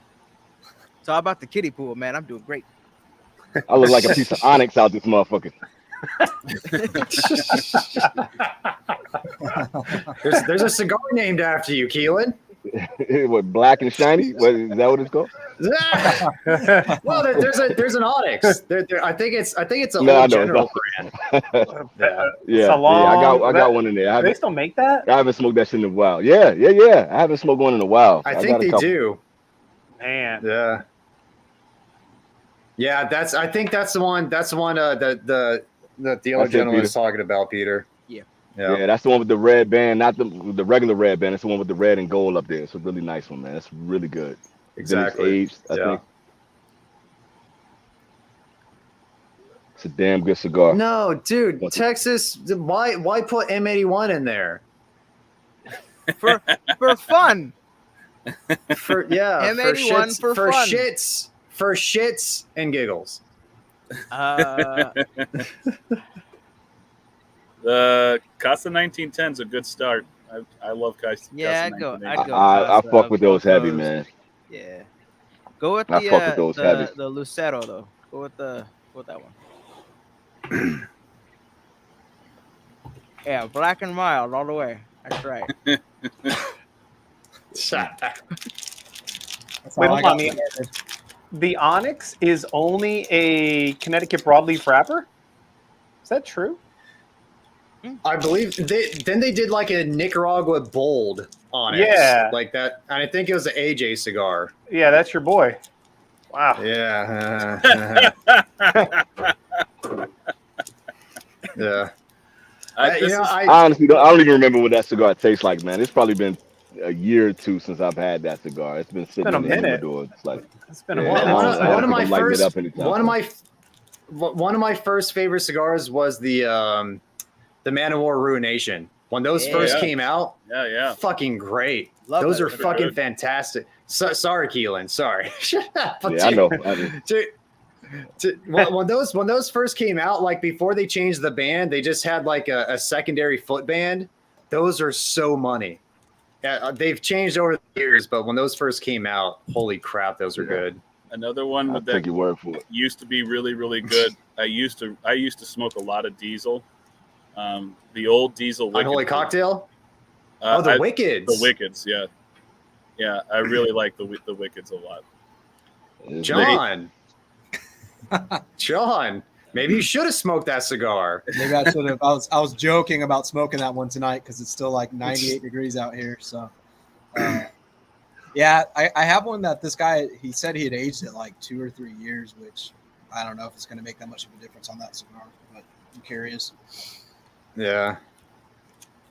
Yeah, AJ stuff, man. I know. I think Joe, you have a lot better experiences with AJ stuff, do. but for me, I do. it's just so pepper heavy, man. Breaks my I can't. heart. Yeah, if I didn't retrohale, my opinion would probably be completely different. But I retrohale, and I know the pain. Well, doesn't AJ's factory make a lot of the foundation stuff? But I guess Malilo's the one blending it, though. I'm sure he sources his own tobacco and has a tight shift over there. That's true. So yeah, And I mean, there's some the Corona Gorda. I think that was your cigar of the year, Joe. The Maduro, Corona Gorda Maduro. The Olmec. I think the Olmec. Yeah, I think that was your favorite.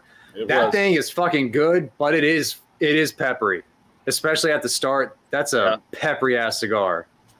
I don't know. Maybe I have over the years dulled my sensitivity to it. I don't know. I wish I would. I wish my sinuses, my nose would dull. It just doesn't.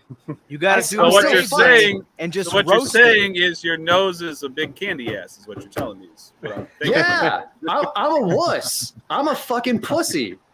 Like I'm cigar hound dog, but I'm a pussy. I'm a pussy cat when it comes to cigar that. hound puppy.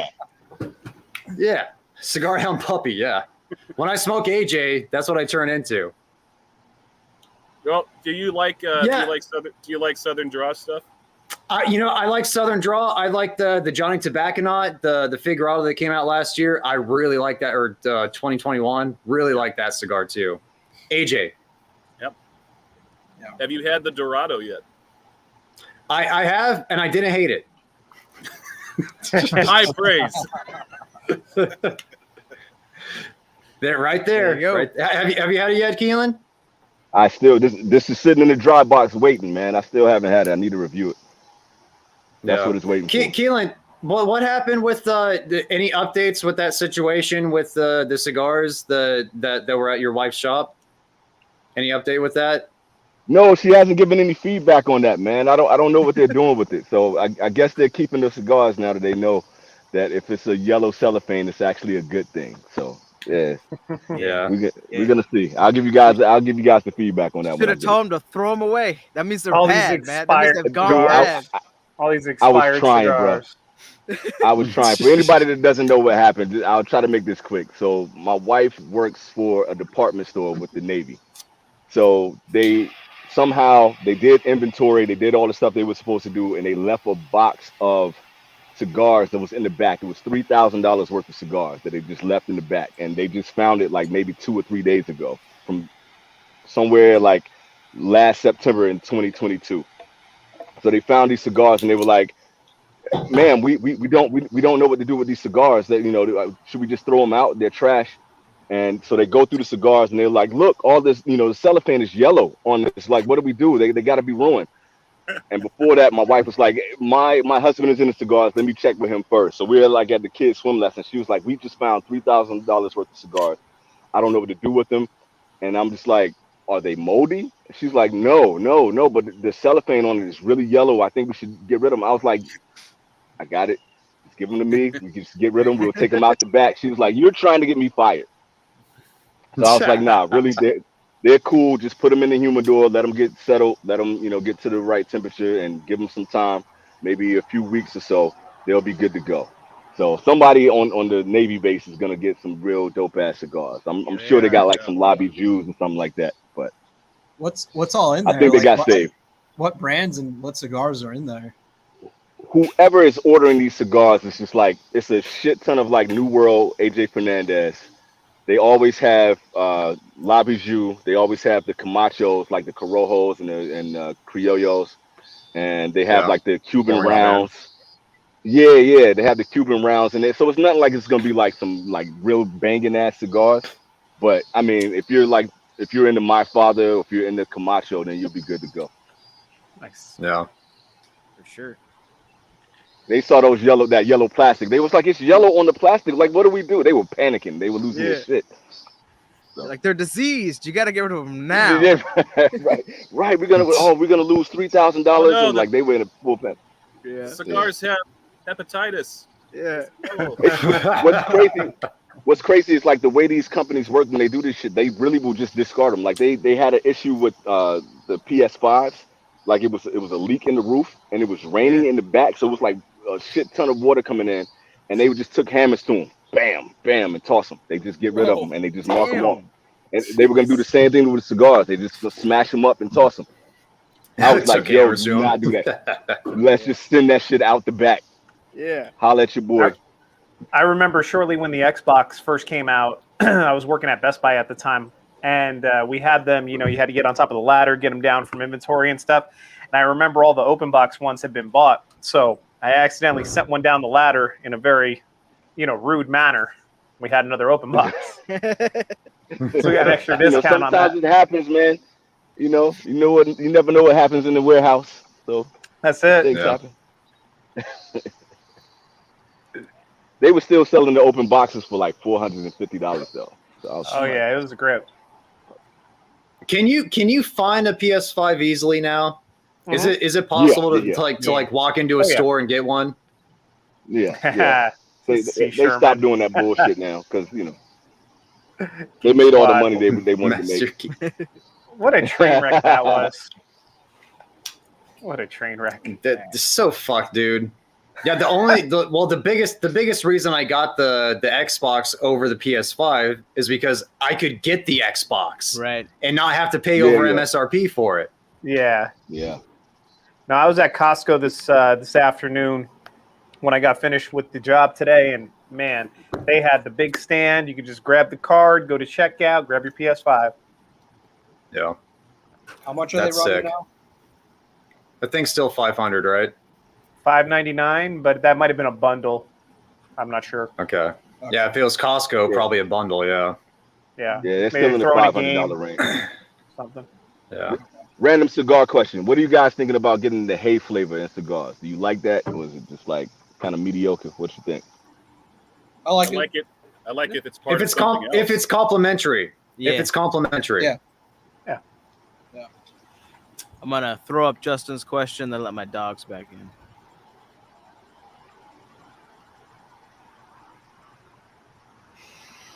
PA broadleaf. Not a lot of those. I mean, this is an easy one, but Connecticut broadleaf. Yeah. I mean, liking those. Oh, I got one for you, dude. If you haven't tried the Tabernacle Connecticut Havana 142, get that thing. I actually grabbed one for tonight. Nice. I love that cigar. I have that Imperfecto right here in the what is it, Goliath or David? Yeah. David? Yeah, David. Yeah. Yeah, that Havana hybrid, whatever, Connecticut 142 Tabernacle, great. I don't know if Roman it's Craft does a actually nice broadleaf, job. but I think it's broadleaf. But the American was money, man. Matter of fact, I could have said that for one of the best cigars I had this week. Yeah, you really like that one. I did fuck with that cigar, man. That was a good cigar, dude.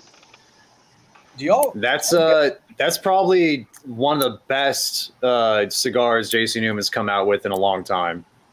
The Angel Cuesta was also really good. Yeah, the Angel Cuesta is also very good, but I still think I prefer the American. The reblended Black Diamond I liked a lot too. What did they do differently with the Black Diamond? They made it taste not like charcoal.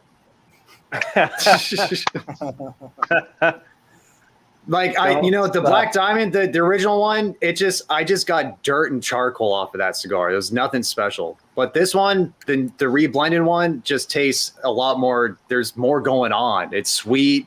It has all those dark flavors, but it has like more chocolatey.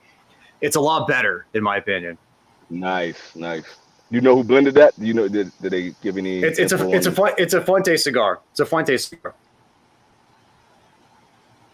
No, nice. I mean JC Newman and Fuente. I mean they can't do wrong. They've been on a good run recently, man. So like I need to do like a bias guide on that because the last few JC Newmans that I've had have been official. So need to kind of put that back on the map. What'd you end up lighting up, Joe? This is the Bishop's Blend from Black Label. Yeah, nice. This is from last year.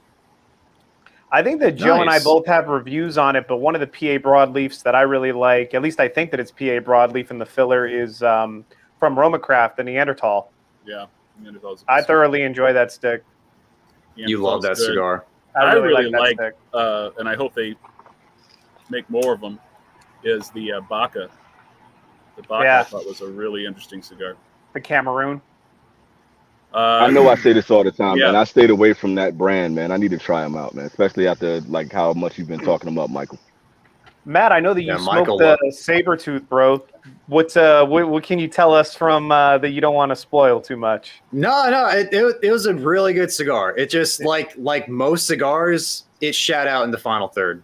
Ah, You know, it's just it was very like for I mean, look at that construction, man. Shit. But yeah, for like, it's just I'd say maybe 75% of cigars just they taper off at the end, just the way it happens.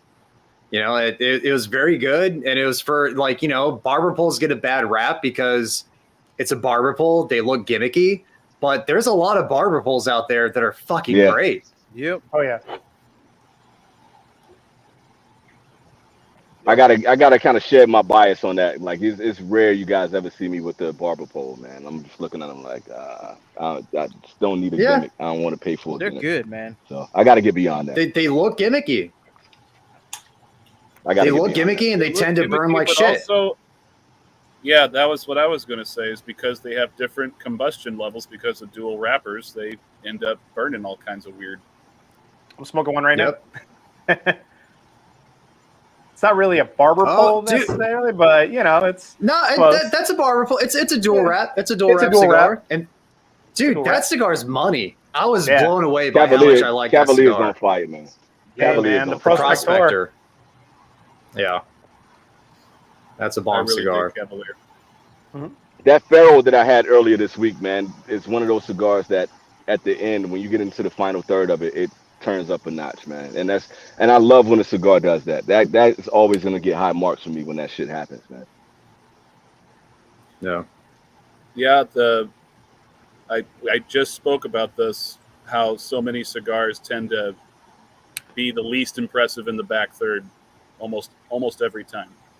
Yeah. But that Maria Lucia that I smoked and just put the review out for tonight, that one would impress me in the back third too. It was almost as good as the second third. Yeah. I There's always some look for cigars the that turn crescendo. up. Sorry, man. So I was just gonna say I always look for the crescendo cigar, for the cigar that just keeps getting better and better and better till the end. It's rare when it happens, but it's amazing when it does. Yeah.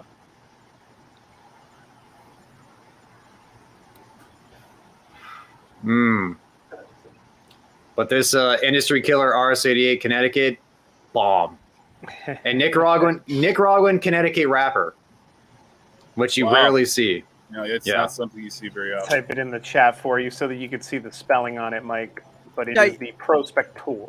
There you go. Prospector. Yeah, the only other cigar I could think of that has Nicaraguan Connecticut wrapper is that Raumzeit, the German engineered. Here, hold You on. rarely ever see it. Looking What do Look at y'all the find those construction, cigars, man. man? There Money, you go. absolute Dang. money. Where do y'all find those German cigars? I know I'm not gonna get those out here, man. So just kind of out of curiosity. I think Small Batch has them. I think, if I'm not mistaken. Small batch carries They them. come in the mail from Michael or Matt, whichever one of y'all. Right. Factual. Yeah, there's a couple online retailers that I don't know. Maybe Sir Louis has them, but I know Small Batch has them for sure. Sir Louis has a lot of pretty niche stuff, so I wouldn't be surprised. The guy. Yes, Oh, that guy. That guy. Yeah. You don't like me too much. Is that the Sir Louis guy? Water pistols. Which Yeah, I guy? gotta be Give careful everybody with give a Sir finger Louis. I can blow way too much money if I follow him too often. Yeah. He's a really good salesman. Every time he puts something new, it's like, I must have that. Well, no. He's I like the probably cigar should not Burt buy it. Kreischer, man. He's just so Yeah. funny. But wait, there's more. Yeah. And Joe, what's been your experience like with Principal? Because I know you've smoked the Aviator, right? Have you had much more other than Yeah. that? So I've had the Money to Burn. That one was really good. And they had this. I just picked this up. I haven't smoked a lot by Principal, but every time I have smoked something from Principal, it's always really, really good. The Absolutely flavors fire. are always just really clean. Like there's very clean tasting cigars. They have there's a small, like it's a little petite Corona that they sell in like a 4 or 5 pack. I think it's a 5-pack they sell. It's called Bad Principles, and just picked some of those up, so I'll be trying those sometime soon. Nice. Yeah. If you guys have the black gold, if you have the black gold in your humidor, smoke that ASAP. That thing was Black gold. I have that somewhere. I've had the gold band, or I think it's called just the gold band. I've had the gold band and the white gold. Both are really good. I like the gold band more. I had to get another humidor thanks to Peter, so I don't know. I'll have to do some searching. Let's see if it's in there. Need another igloo cooler. Dude, I want to get a box of the time to burns before they're gone. I just think that's such a unique cigar. Like that's such a cool box to have to do with the little watch faces on them. Have you tried that yet, Joe? The time to burn? I haven't had the time to burn. Zimbabwean tobacco, man. Zimbabwean tobacco, friggin' nuts. So good. I'm all about trying new varietals. That's For sure. That's awesome. Yeah, it's unique. Yeah, Like, you'll know a cigar when it has that in it. Like it's very unique. Like the type of spice I equate it to being like a very like a piercing wasabi. Like, and I never get that note anywhere else. It's super unique. So have you guys had anything by Apostate yet? Oh yeah. I'm not. Not yet.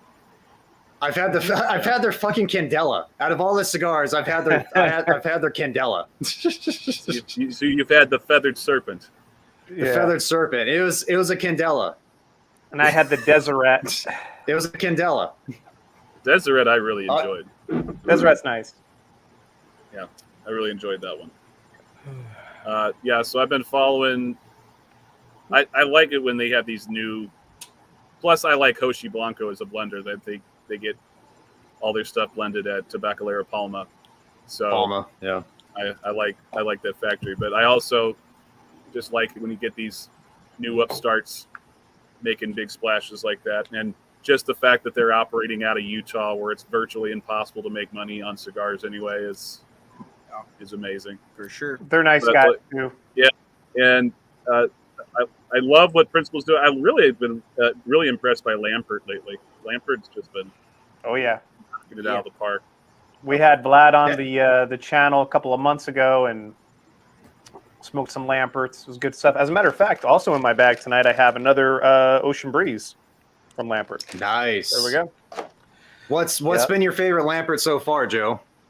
The latest what is it? The 1675. What is it called? It's a darker. The Morado? Yeah, The Morado. yeah. I really like Good that one. one. That's a good cigar. Yeah. The Azul I thought was pretty good too. Honestly, I thought that was a really good stick. I know Vlad likes that one a lot. Mm-hmm. Yeah, Stefan Lampert's a pretty cool guy too. I like his story. I like what he was doing. We're He's working on cool. trying to get his rum distributed out here in Vegas. Oh, nice. He just texted me this week. He has a wholesaler out in California finally, so we're going to try to make some moves here and see if we can get some distribution. His rum is really nice out of Panama. Oh, that's cool. Mm-hmm. Have you had the Don Patron yet, Joe? Oh yeah, yeah. That was fire. That's a really good cigar. That's probably Really my favorite. Either that or the Rojo. The Rojo is freaking bomb too. Yeah, Rojo's good. Rojo's like that breakfast stick. Yeah. Is the Rojo that? Glad Like, you enjoyed it, SD. is it the 1870s some odd whatever one? What's the one that you smoked, Matt? That was like buttery from Lampert. It's probably the Rojo. Yeah, I think it was. Yeah. I think I have that one in my humidor. I need to try that one. I haven't had a It's lot. really good. Is that the one we smoked at the show? Yeah. Yeah, that was. Yep. I like that one a lot. Yeah. Someone was asking earlier what y'all think of the Arturo Fuente Padron collaboration. Haven't had it. It would be nice when it sees the light of day. Yeah, right. Yeah. Isn't it? It's super expensive, right? Like that. Yeah.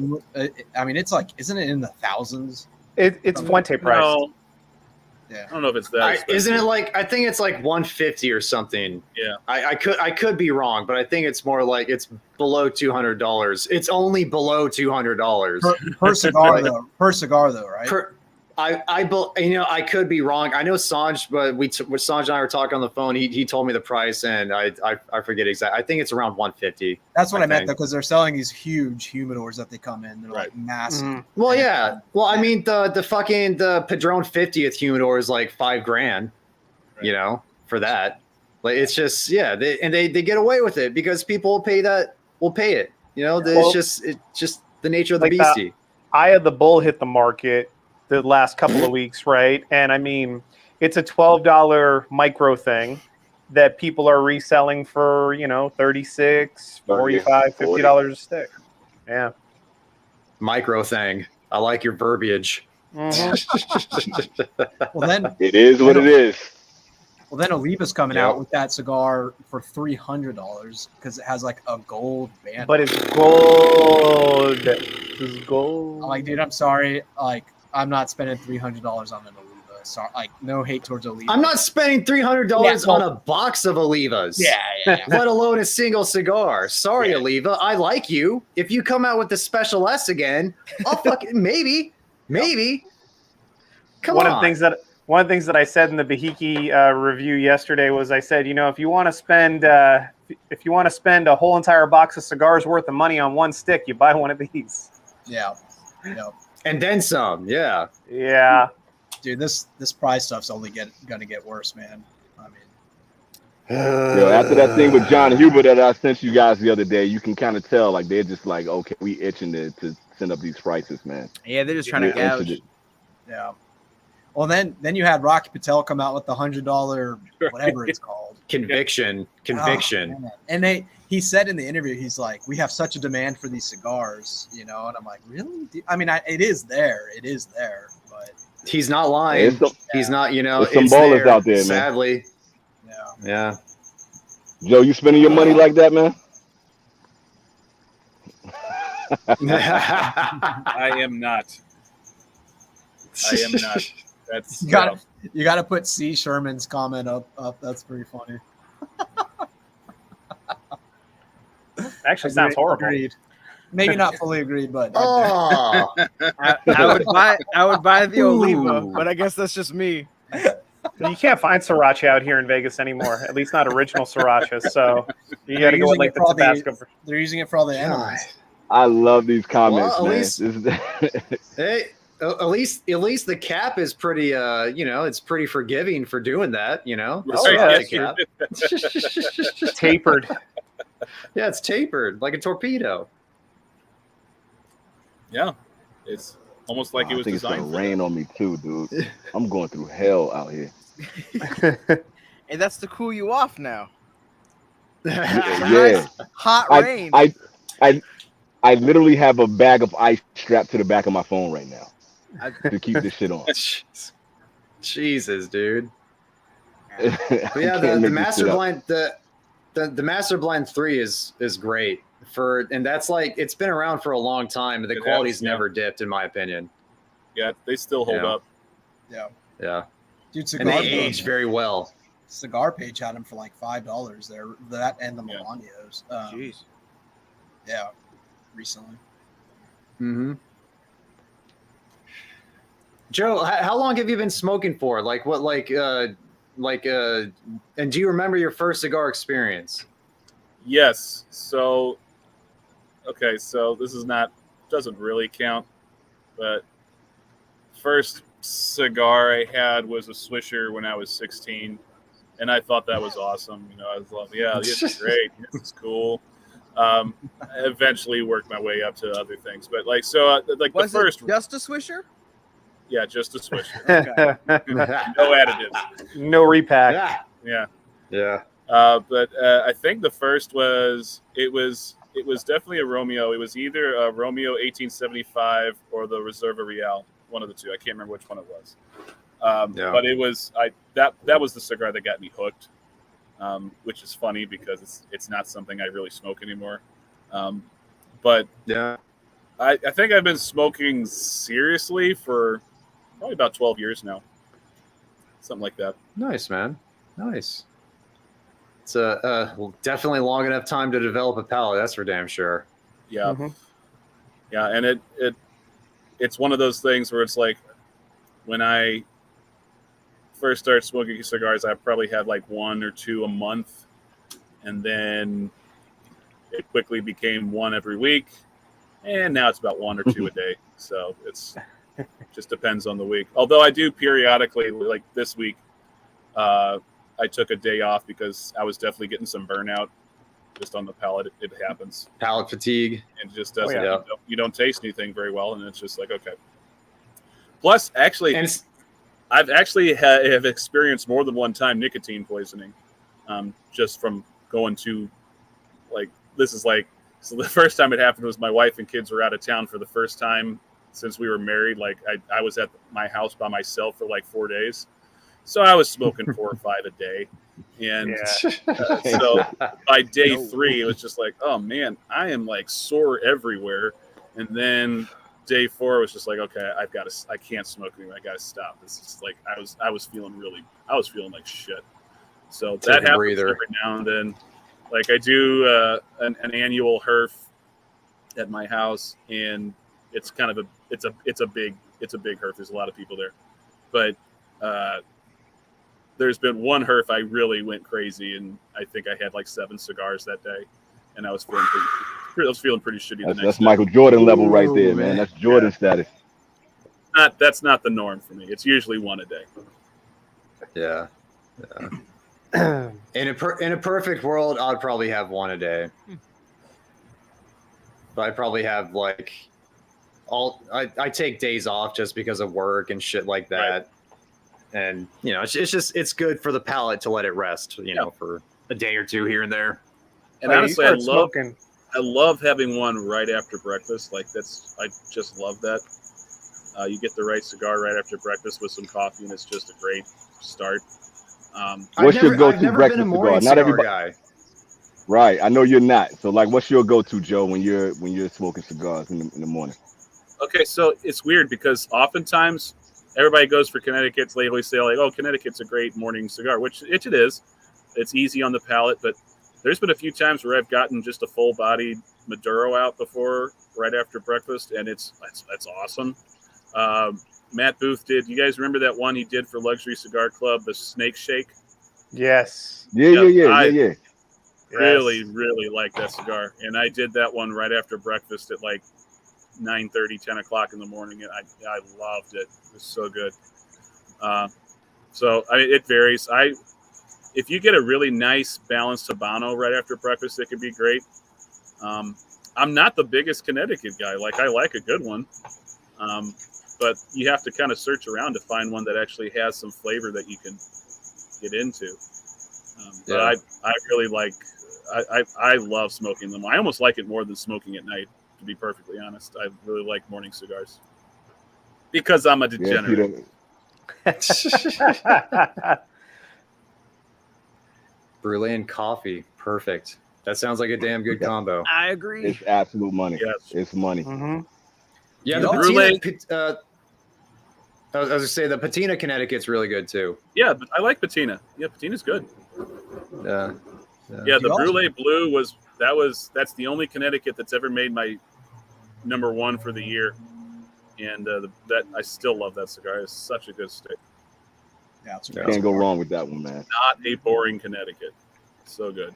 Do you all struggle with palate fatigue? Like if you smoke back to back, like I always feel like when I get a second cigar out right after another one, like I try to refresh my palate and all that stuff. Yeah. But like I don't know if y'all get that or not, or maybe I'm just For sure. maybe I just suck. I sure, had yeah, it right man. now. Like if I didn't like this ADV so much, I would probably be like, yeah, I got to put this shit out. But this is a good cigar. All right. It depends. It depends on what cigars you smoke and what like the order of cigars you smoke. Like you know the blend. Like if you got to build up. Yeah. You know.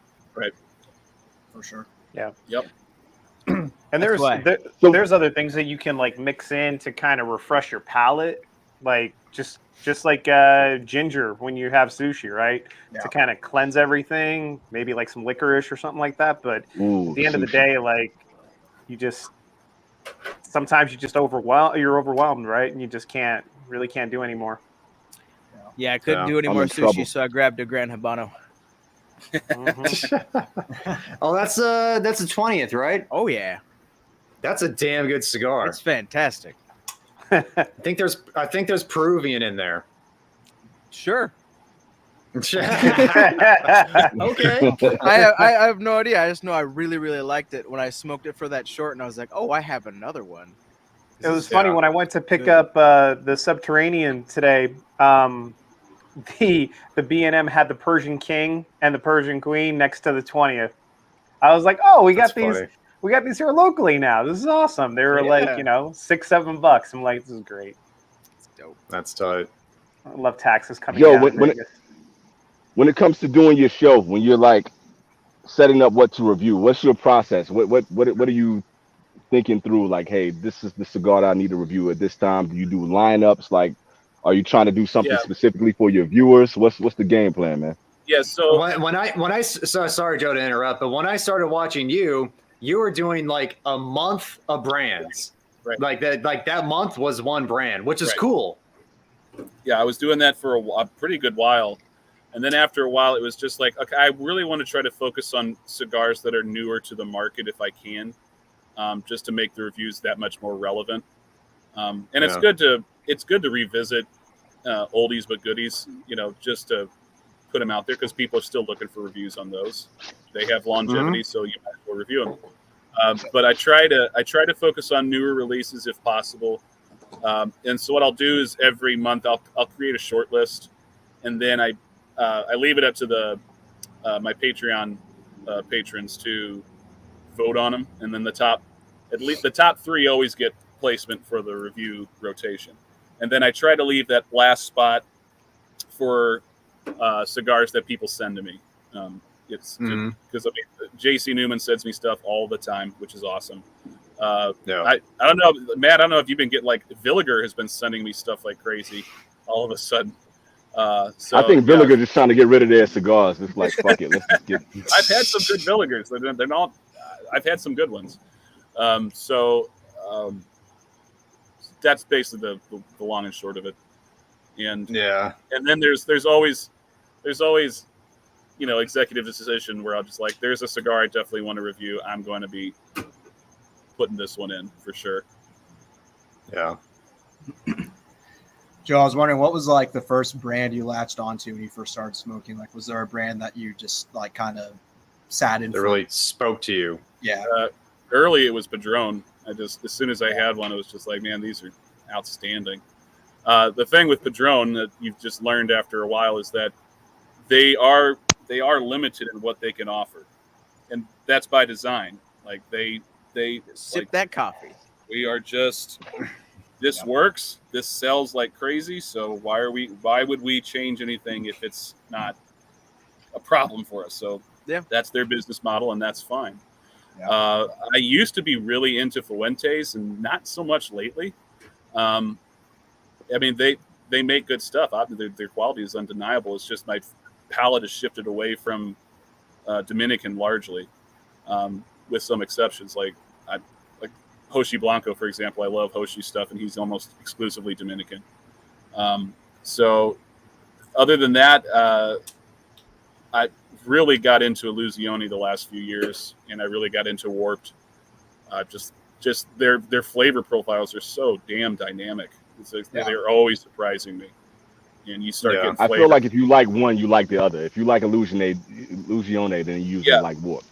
Yeah, and what's crazy about Illusione is I've smoked enough of them by now where you can see like the commonality between all of them. Like there's a nuance that's involved with Illusione's blends. There's a flavor pop that's there that I just always notice every time I light up an Illusione, which is really cool to be able to pick that out now. So that's, and Romacraft is really starting to creep back up into my radar again. They've always been good, but I don't know. I just start noticing them more, and I'm just smoking. I'm really liking them whenever I smoke them now. Is a Singulare probably your favorite Illusione? No, but it's up there. Probably my favorite Illusione is the Epernay 10th anniversary. I really like that cigar.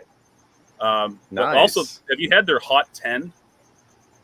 No. The silver band one. I No. have it. I haven't smoked Yeah, it. it does have a silver. Yeah. So it does have the Silver and white. So that one, Yeah. that flavor on that one wowed me. The only drawback on this, and this is something that I will experience kind of regularly with the Illusione, is the burn can be a little erratic with some of their stuff. But I'm willing to forgive that just because they taste so good. Just love it. The MK, is it MJ Magicos? Is that what they call them?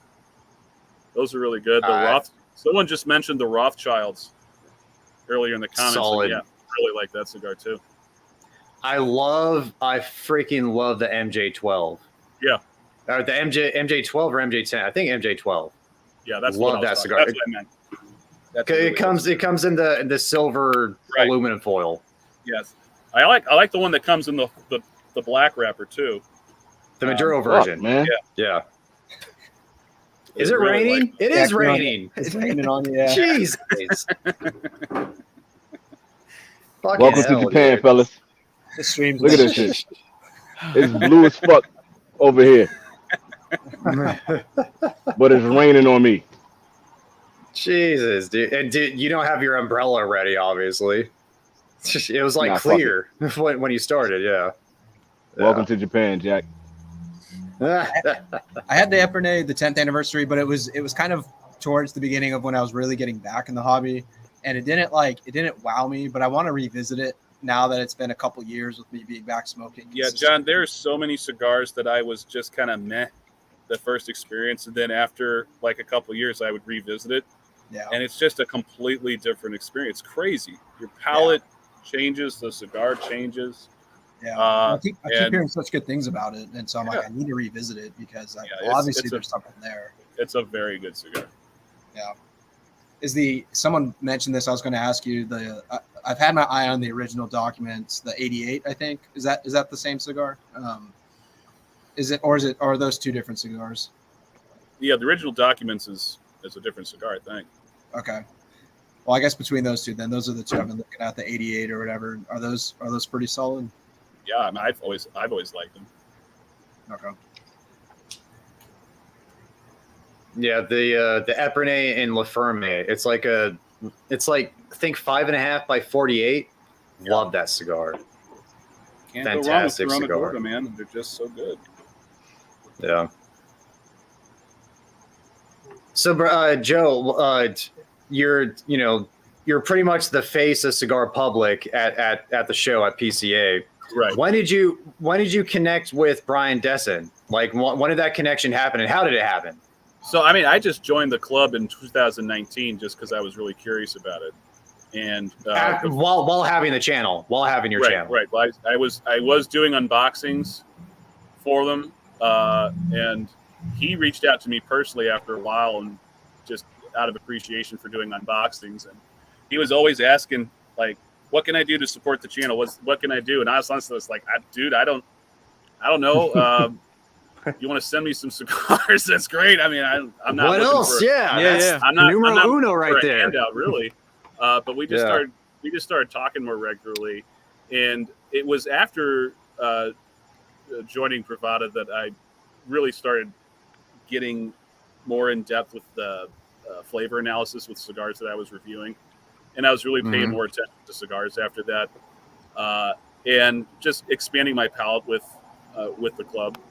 And after a while, I did an interview with him on my channel once, actually a couple times now. But he introduced me to a lot of the ins and outs of the cigar industry, how it worked, the different personalities. He introduced me to a lot of brands that just weren't on my radar, Illusione being one of them. And he introduced me to what some of the other ones that he introduced me to Aladino. He introduced me to Warped. He introduced me to, just a lot of different brands that I just absolutely love. And when he said he wanted to start Cigar Public, he was looking for reviewers, and I just immediately was like, please, I want to be a little bit more involved. I want to be able to do reviews on another avenue too, not just my channel. And he, of course, was all in on that. And then just with Cigar Public going, it's been a little over a year now. I've been having a really good time, and it's not just writing reviews. I'm writing articles periodically with them, just on my own time, and most of them get published, which is great. And then he approached me back in December, asking if I'd be interested in being the interview guy on the floor, because it was their first PCA that they were going to go to as an actual vendor. So I said, I would absolutely love to do that, but I can't be the most qualified person on your short list, surely. And he straight up told me, it's like, besides me, I don't want anybody else to do the interviews, and I can't do the interviews, so I want you to do it. I said, that's a hell of a compliment. Thank you. So we got it set up. We did a lot of conference calls talking about the questions we were going to ask.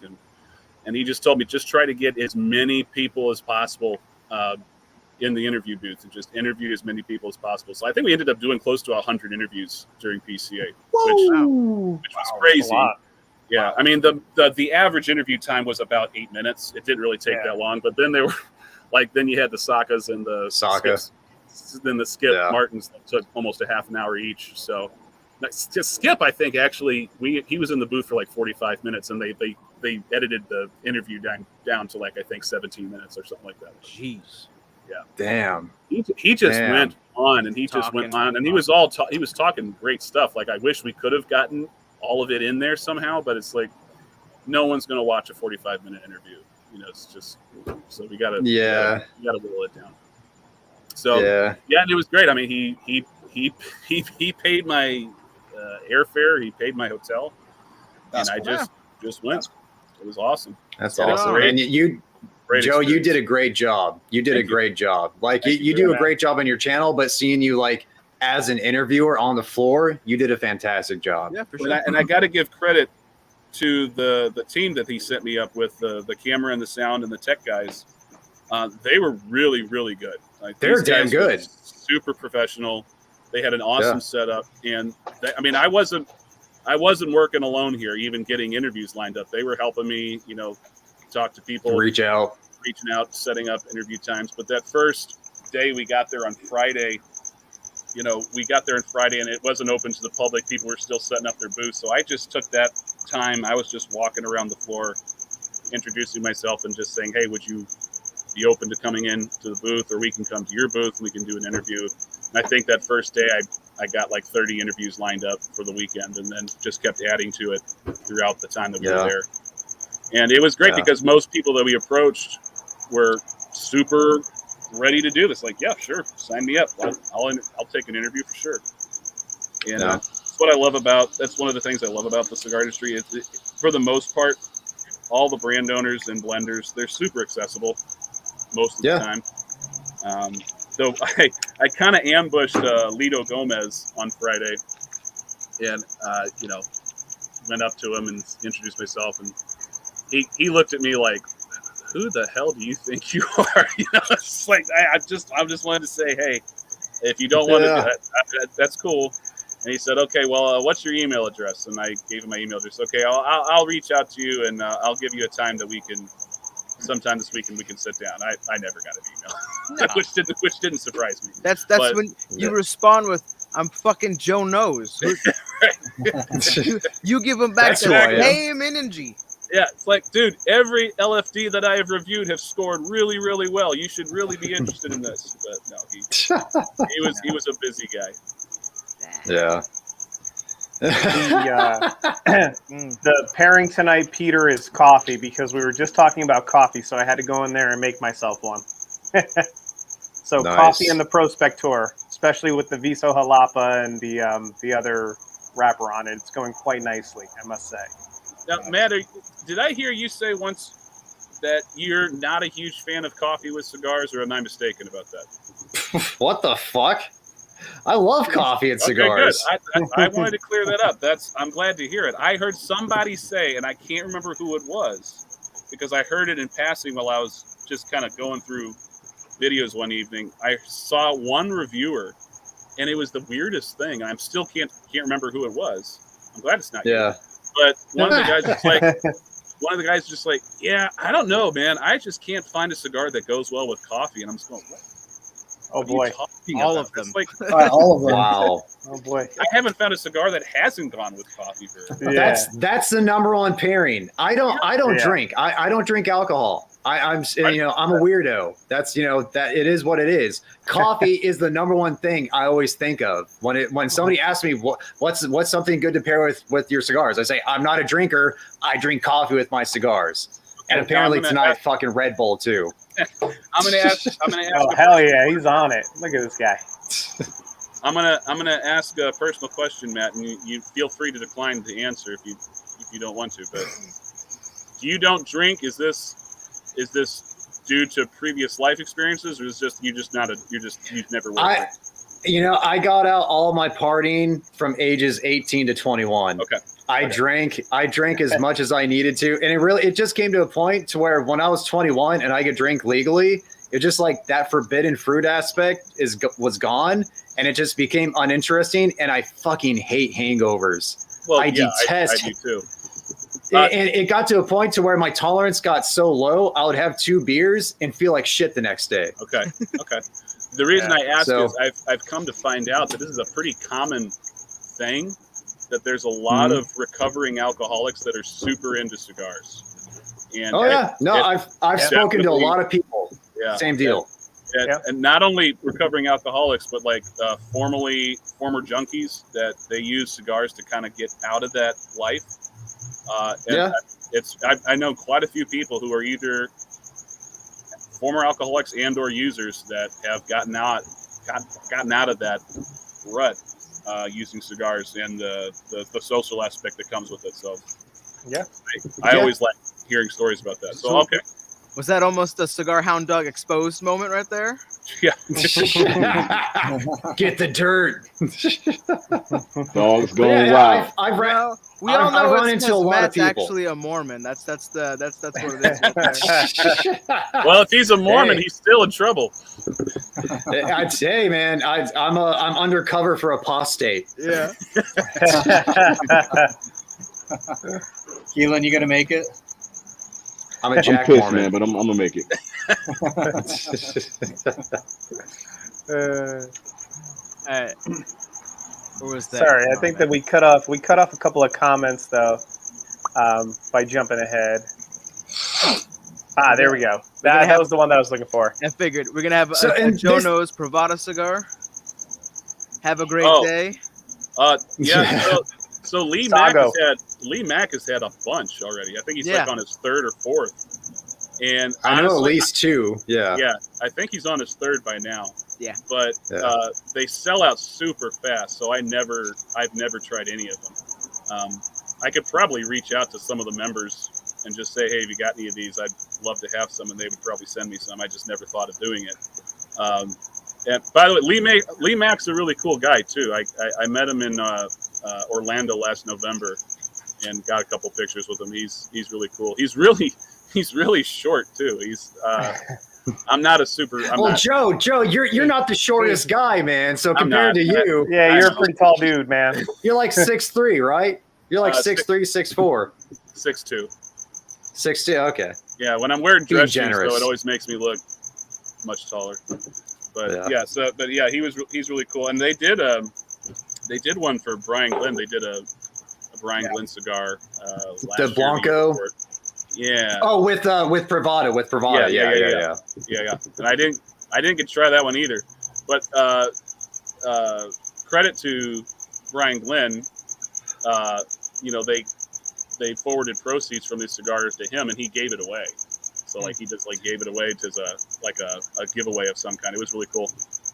That's I would not be opposed to a Jonose Privada collaboration. It might happen. I don't know. We'll see.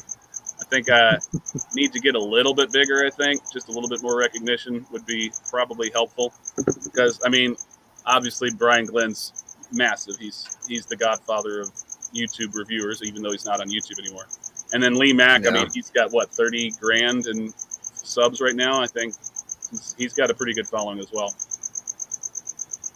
Yeah, and it's just like for me, it's just your brand is your baby, Right. and I would be so concerned about quality control with how it's perceived and everything. Like I would be very, I don't know. Like, I don't know if I would be down for that idea.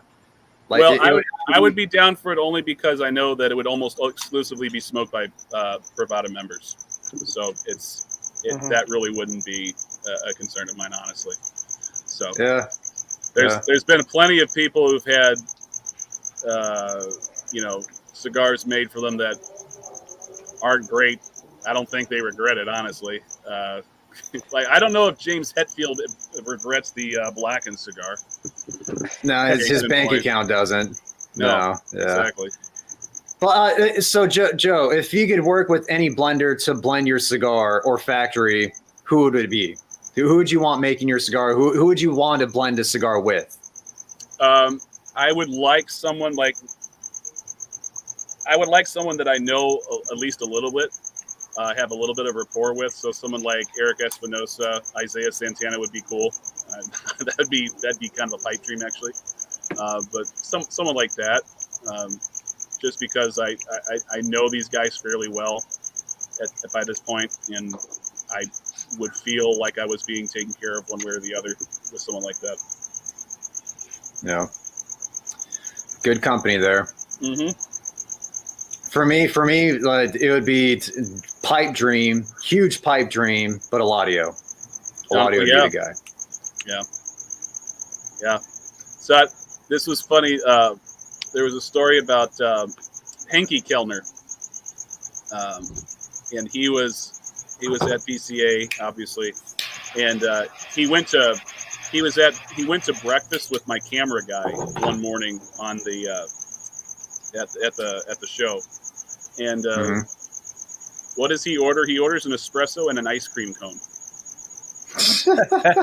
That's what he had for breakfast. Right. That's cool. That sounds perfect. It doesn't sound bad. Sounds perfect. Get your sugar kick early in the day. I mean, if you're going to have a croissant or like a donut or something, why not just, swap that out for an ice cream cone? Get an ice cream cone. Hell yeah. Someone was asking if we pair black tea with cigars. I think that was a comment. Yeah. I was curious about that one. I do iced tea a lot. Yeah, iced tea for sure. Yeah. Tea's great, man. Peach tea is delicious with the cigar. I was drinking matcha when I had the Subterranean. Yep. I do green tea a lot.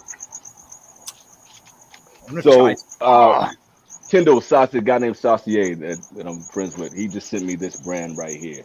I don't know if anybody's ever seen it. August. Hold on, I got you. Yeah. When I tell you this shit is like the best tea that I've had in I don't know how long, and it's phenomenal. It is with phenomenal. bourbon and burnt sugar, huh? Burnt sugar notes. I'm down. Yeah. That sounds bomb. It was good. The one that I had the other day was like orange and almond. Outstanding. And like I don't know this company or anything like that. I just tried it because he sent it to me, and this thing is phenomenal, and it's great with cigars. So that's definitely one. If you guys can find that somewhere, try It's it. a good call. I'm looking this up. Yes, Nice. sir. It's phenomenal. I did it iced. I did it just hot. I did everything, and like it took the cigar up another 2 notches. It's fantastic. You guys get a chance. Yeah. All right, so we're on the back half of the back 9 of the live stream. We usually get into movies and TV. All right. on this portion, and I think Jonose Joe, trivia. I think you're a cinephile, Joe. A little bit. I think you're a little bit of a cinephile. So not as much as one of my co-reviewers that's on my channel, Mr. Stevens, aka the Cigar Gangster. He's probably the most cinephile of anybody I've ever met. So okay, I don't hold a candle to him, but I hold my own, I guess. Okay. So, like, off the top of your head, what are some of your favorite movies? Okay, so I really like the Coen Brothers stuff. So anything from the Coen Brothers is going to be great. And I can tell that Keelan is a huge fan. I can tell. Huge. I love watching movies, and when I get to the end of it, I was like, "What the fuck was that?" That's my favorite. Yeah. That was that? Did you have that same experience? Did you see their True Grit? Yeah. I love that movie. I mean, I get it because that's a little bit different because that is already like it has a storyline already. Yeah, it's you not know, a so remake. It's a complete retelling. It's not a remake. I haven't seen it. So they have their own like, but the thing is with the Coen brothers is like it's just like Tarantino. They have this great dialogue, and it's like you're following the story, and then when you get to the end, they send that shit to the left, and you're like, "What was that about?" I love the apoplexy that comes from people who don't get those two filmmakers. They're just like, why? Why was that made? Why? I mean, I just spent 2 hours, and I'm like, I like Fargo and No Country for Old Men. I do. I do. The TV show was great. Have you seen Fargo, Intolerable Cruelty? No. That was a good watch. That's a great comedy. Okay. That's Catherine Zeta-Jones and George Clooney. Very, very funny. I really liked Hail Caesar too. Oh my God! Hell no. Have not watched that. Brother gets smacked in the foot with a hammer. Joe, what'd you think about the new Dune? Oh shit! This is gonna shock you. I haven't seen it. Oh. Okay, no, that's okay. That's okay. Yeah, you saved about 4 hours of your life. I love it. Everybody else here hates it, so I figured you would have loved it if you had seen it. But I haven't watched it yet. Hours. I haven't watched it yet, but it does not look appealing to me at all. Yeah, because they scared you away. These fuckers scared you away from ever seeing it. No, just wait for part 2 and then watch them back to back, and I'm sure it'll be great. But if you watch part 1, that's like 6 hours, though, man. You're waiting for something to happen, and then it does, and it's like next time. Oh shit! The Dragon Ball. What's the one of? Hey Joe, what's the Coen Brothers movie about the Book of Job? The Book of Job. Oh, is that a Serious Man? A Serious Man, yeah. I liked them. It was very slow, but yes. I liked it. I did too. I did too, and I know, and I completely understand people. I completely understand and sympathize with people who don't like these films, okay? I'm not going to be one of those guys who's like, well, you're a rude because you don't like that shit. That's just, if you don't like it, that's fine. I don't sympathize with anybody that tells me that Pulp Fiction is a bad movie, though. I'm sorry. Okay. I don't. Oh my God. No, man, that is such a good movie, it's dude. So good. So good. Such a good movie. Okay. I love that movie. Yeah. What do you guys like about this movie, man? It's like I will rain down on these. Let's look in this box and see what's in it. It's such a good scene. Nothing. Dude, when he's sipping the burger drink, it's just like this. It's like this uneasy thing because you know he's got to kill this dude. Like it's just gotta happen. So this is what's so badass about Samuel L. Jackson in that film is that he knows he's eating that dude's last meal. He's like, no, you don't even get to eat your last meal. I'm eating yours. Oh, great. I just stole your sandwich. Now what? Now I gotta kill you. Now I gotta kill you.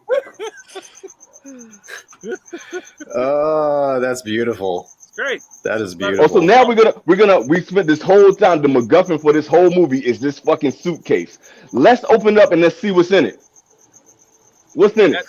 That's the easy way out. See, like only the intellectually, what's the word I'm looking for? I'm a fucking dummy then, because I just want to know what's in the box. Because even at 7, they told me what was in the box.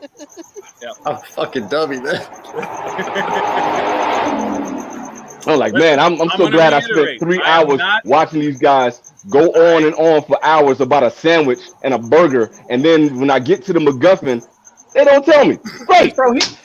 Christopher Walken had a whole entire story about a watch being hit up somebody's ass. Yes. I mean, like, it is incredible. Like, just the nuance of it. Up his ass until he died of dysentery. Oh, that's a great story. That is fantastic. Cool story, bro. So like all Tarantino stuff, like Inglourious Bastards, Hateful Eight, all of those you're just not into. Inglourious Bastards has one of the best scenes I've ever seen in a movie. Absolute hands down. What was that when scene?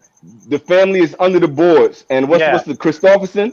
Like the acting in that is amazing. Yeah. Then you get to the end of these movies and these motherfuckers playing, you know, slapdick with guns and just shooting each other and killing Nazis and like what for what? Okay, so I'm hearing you don't like seeing Nazis getting killed. No, that's fantastic. But it still meant nothing. It was Inglourious Bastards. What does it mean? What does the title mean? What, like none of this stuff has anything to do with a movie. Like what? Like Shearman just brought up the best movie by. Yeah, Once Upon a Time in Hollywood is his best film. Yeah, 100%. So good. You can't do this. I'm a diehard Bruce Lee fan. Yeah. They just took a shit on Bruce Lee for no fucking reason, just to piss people off. It was imagined. Funny. It was imagined. What didn't really happen. It's a movie. That's right.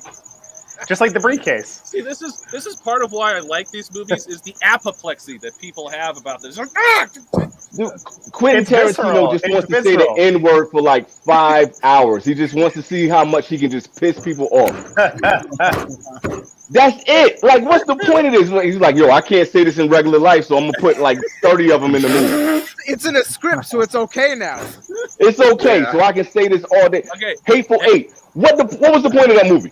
What was the point of Hateful Eight?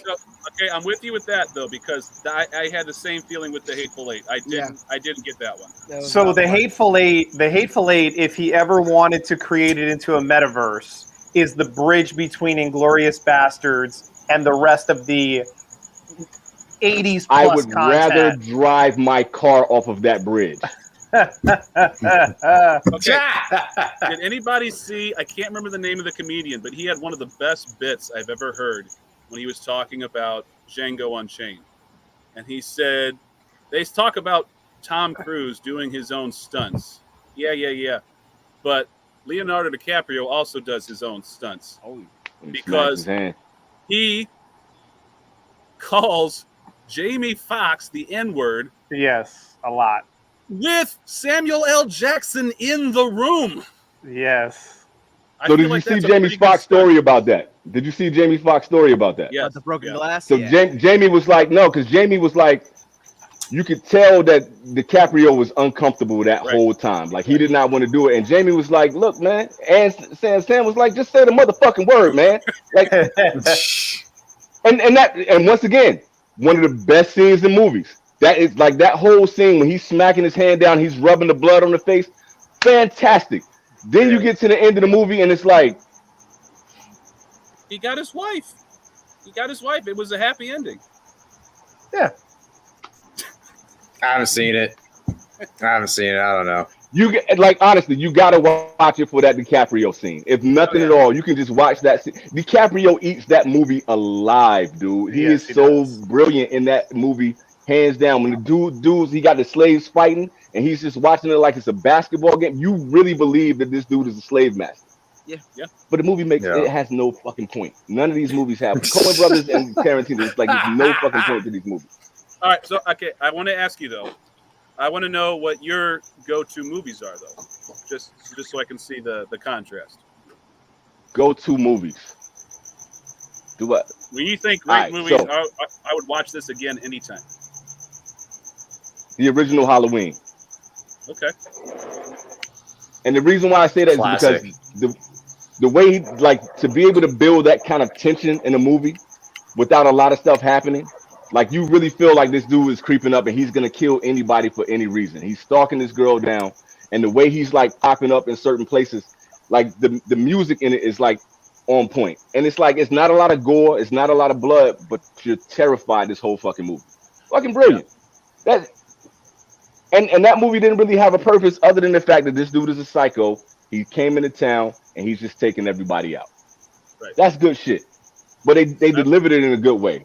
That's the movie I can watch over and over again. I like the device of Mike Myers because you realize he's not really a human character. He's just a personification of evil. So it's like, yeah, you can try to the shape. Right. Exactly. Yeah. So but they ruined that. Then they took that and they put a whole bunch of bullshit. So anything after 2 is like whatever with this movie, man. So No, I get you there. that's He that. became- The he original became a term. Oh, Predator. role. somebody put that in the chat already. What was that? Predator. Yeah. Yeah. Yeah. Here somewhere. Predator. I like They Predator. developed. Every one of those guys had their Texas. own personality. Shouts out to Texas on that. Yeah, Predator is a baby. classic. Yeah. I'm a diehard for Predator. All right, so DJ, Yeah. And like, The shit. you don't like Tarantino either. Is that correct? It's not that I don't like his movies. They're more fun than. Don't Right. wait for the story to be over. Just enjoy the ride. Right. Okay. Which is hard. Like, it's easier for me to do that with Tarantino than with Coen Brothers movies. I will say that. I don't want to know about, people dancing in sailors' outfits and shit like that. I'm But good. you can have random movies though. You got like Snatch and Fight Club. They're random Snatch as is fuck. so good. Snatch is That's great. a brilliant Fight Club's fucking movie great. all the way through. Yeah. Guy It has Ritchie. no purpose. It has no Guy purpose. Ritchie's so much. Yeah, it's like. Yeah, I mean, But you follow every character, you care about it, and like the stuff that they're saying, at least it's connecting the dots. At least the people in the story have something with the MacGuffin. They're trying to get the diamond, but it still means something while you're watching that fucking movie. Right. I'll watch that over Tarantino. 7, same thing. Like that's a horrifying movie, just like the Love that mental torture movie. of that movie. Yeah. Brilliant. Yeah. And they tell you what's in the box. That's all you got to do. What's in the box? It's a head in the box. If you're gonna have a device in a movie, you better show it. Just show it. It's a head it's this dude's wife head in the box. Sorry if anybody hasn't seen this shit, but it's a head in the box. Spoiler alert. Yeah, Yeah, spoiler my bad alert. for the spoiler. 30 years Yes. later. If you haven't seen this shit 30 years later. Yeah, I agree with Dalton in the comments. Lock, Stock, and Two Smoking Barrels. It's effectively the same movie. It's just a few different characters. What about Gangster Number 1 or Sexy Beast? Those are both Malcolm McDonald movies, Yeah, and they're I'm not like super awesome. into Michael McDonald. Yeah, he's But- got some good ones, man. I've only Joe. seen a couple. Joe, being part of your trivia night made me realize how uncultured I am compared to. I mean, dude, and by the way, I'm smoking the cigar you sent me from my honorable mention. Oh, nice. Yeah, great. Nice. Dope. Man, I was Absolutely throwing you a lot of bones that night, man. I You did were. not want you to walk away empty. You were. And I appreciate that. Yeah, I still got to smoke the rock you sent me, but dude, you turned me on to that Crowned Heads, that Aguilas. Yeah. That's Yeah. a dang good cigar. So I appreciate it, man. But yeah, Oh, dude, that you're night, one of those guys was like, "There's no way you're not cheating. Like, there's no way." One of the Oh, yeah. guys, like, Yes, that guy, Green Octagon, that guy is a freaking wizard. I don't know how he has answered so many questions correctly. Google. Green Octagon. That sounds like a wizard to me. Yeah. The name like that. Sounds like an alchemist. Yeah. Yeah, I was like, Yeah, dude, the I pickle don't too. know anything about culture. Like, Does after that anybody night. get into gangster flicks at all? Yeah. I love Scorsese. Well, so Yeah. like The Departed. That's one of my go-to. You had a part. The party was cool. For me, like if it's not Godfather, Godfather 2, and Goodfellas, I really don't fuck with it outside of that. Those are like Casinos- brilliant. Casino's Goodfellas really rocks. The Casinos, Irishman. Casino can lose an hour, but it's still really good. It's Yeah. really good. I think I brought this up one time, but I love like Public Enemies and Road to Perdition. Those are two good. Yeah. I feel like underrated. Road to Perdition. Radar movies. Mm-hmm. Ain't naming the best. Oh yeah, American Gangster. American shit, Gangster too. solid. That was a good movie. What I the like fuck that are you doing? You don't rub that shit. You blot that shit. That's $4,000 alpaca. Dude, every time I clean a carpet, I think of that. I think of that scene every single time. That's I really dig. $4,000 I really dig Training Day with Ethan Hawke and Denzel. Yeah. That's Yeah. good. You smoke wet now, Jay? Is that what you're doing right now, Jay? You smoking wet now? That man. This Pretty isn't- good. This That's isn't a good. gangster movie, but a Denzel movie. Man on Fire. Yeah, man. Oh, yeah. Fire. Dude, Great. When that's Denzel starts that's sucking that bottom lip in, you know it's trouble. What do we got going on here, fellas? What's happening right now? Dude, Flight with John Goodman when he goes to the hospital and he lines it up. He's like, all right, here comes the banana boat. Here we go. Now, if you want to talk good movies, you just put John Goodman and Denzel in a movie together. Between Flight yeah. and Fallen. Fallen is one of the most Fallen's great, unsung too. movies ever. That shit is so fucking brilliant with Azazel. That shit is good. That's a good movie right there. Yes. That gets forgotten a lot. That shit is so No, good. I could do any Denzel movie. The Taking of Pelham, Yeah, that's 23. 1, 2, 3. That's great. Yeah. Denzel's the same in every fucking movie, and I fucking love it. That's Oh, yeah. All he That's needs to why be. Equalizer, 1, 2, We're gonna- 3. I'm so gonna check stoked my for the watch. new Equalizer. I'm ready for the new Equalizer. Hell yeah. You guys hear they're gonna great. like they're trying to do a prequel now with his son with John David, since like Denzel is. Yeah, I'm here for that too, man. All right. Yeah, do it. That's another cat. Like what's the Nolan?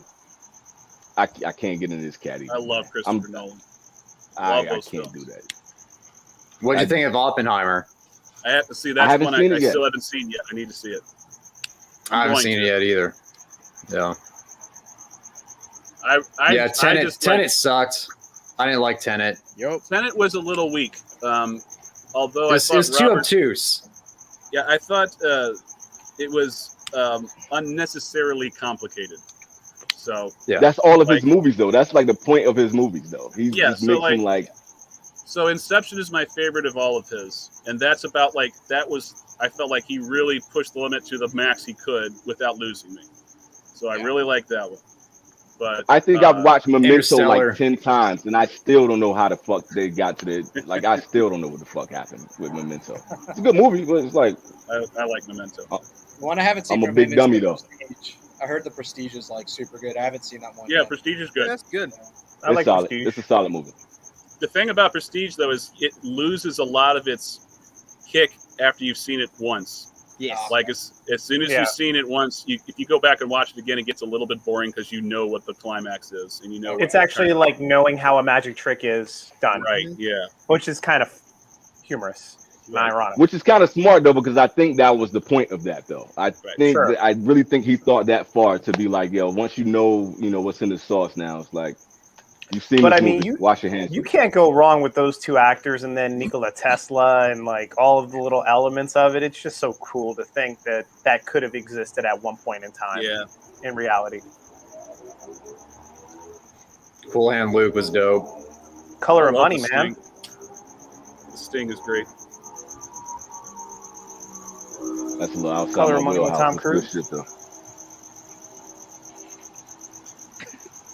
Oh, that's sorry, Color of Money. That's the one with their pool hustlers, right? Yeah. Yeah, it's basically like Yeah. the sequel to the one that Paul Newman did with The Hustler. Minnesota Hustler. Fats, The Hustler, yeah, The Hustler, yeah. which is a Yeah, good one. Doom. What do you have in that box? Doom. Doom, yeah, the Balabushka. Yeah, that was Tom Cruise before he got his teeth fixed. Yeah. Yeah. Gran Torino was actually good. Whoever mentioned that was actually a really good movie with the Hmong and yeah, that was a dope ass movie. Love that That movie. was some good shit. Great movie. Yeah. Someone Clint just Eastwood mentioned- before he became. Someone just Sorry, mentioned sorry. Clint Eastwood movies, and I really like Clint Eastwood movies too. It's good Yeah. shit. I love 80s movies though, because you can go back and watch like that and like Death Wish, and they'll be like PG. I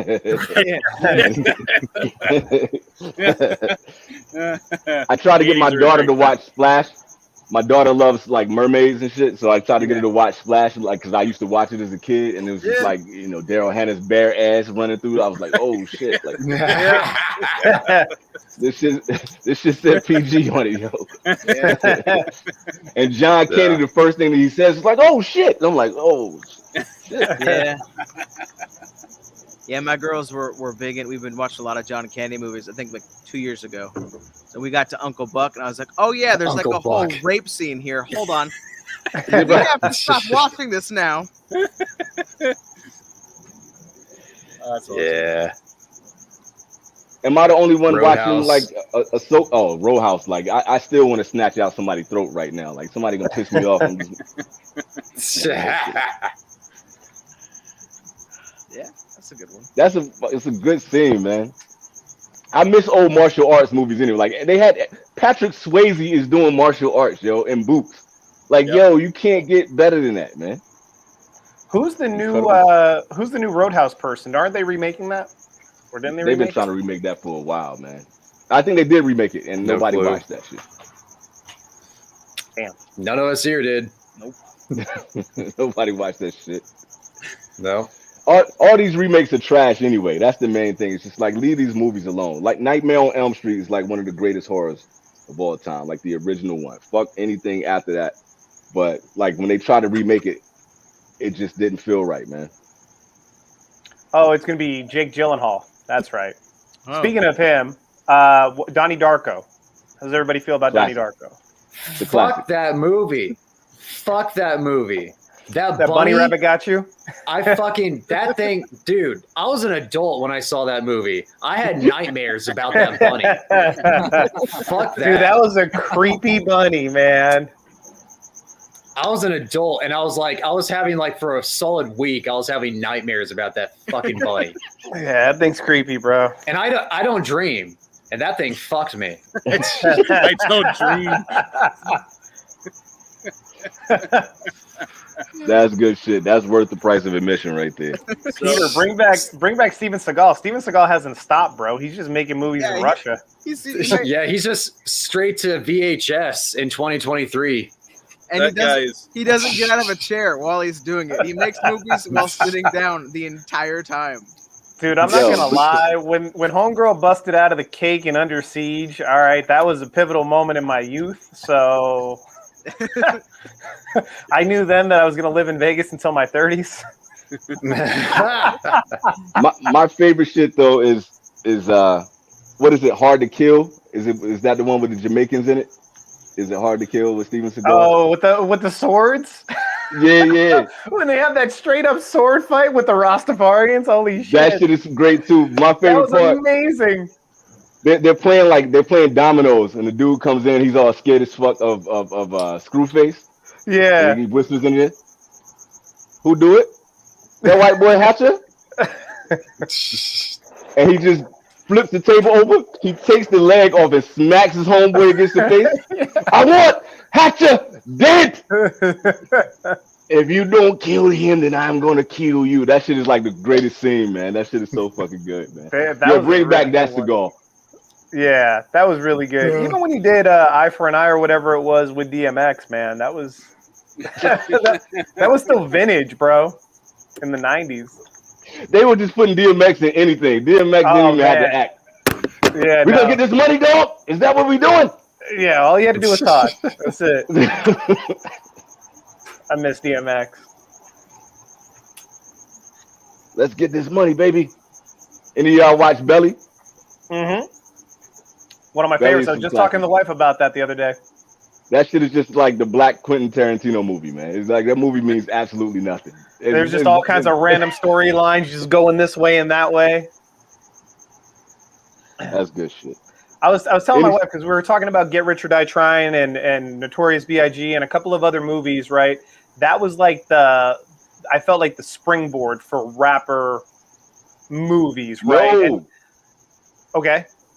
Oh, I think it was Romeo Must Die? It was some Jet Li movie. The one with Jet Li. They start putting DMX in movies. Yeah, that's the shit they like just send it off. So it's like, okay, we like DMX. Let's get Ja Rule. What is Ja Rule doing right now? Like we haven't seen Ja Rule. Yeah. And like the whole entire conversation started because the New York Jets guy, the tight end, he did the 8 Mile thing on Hard Knocks. So I was like, it's funny because she was asking me, when's the last time you watched 8 Mile? And I'm like, it's been a minute. But that was like kind of after all of these other movies like Belly came out, DMX's movies came out, and then you had like where it was acceptable or okay for you to cast rappers and have them be like a main character in a movie. It got so bad, Michael. They put Busta Rhymes in a Halloween movie, man. That shit is still one of the greatest. I think I might have watched that, bro. I really do. I was a big Busta Rhymes fan. Go to hell, motherfucker! Like whatever the shit was.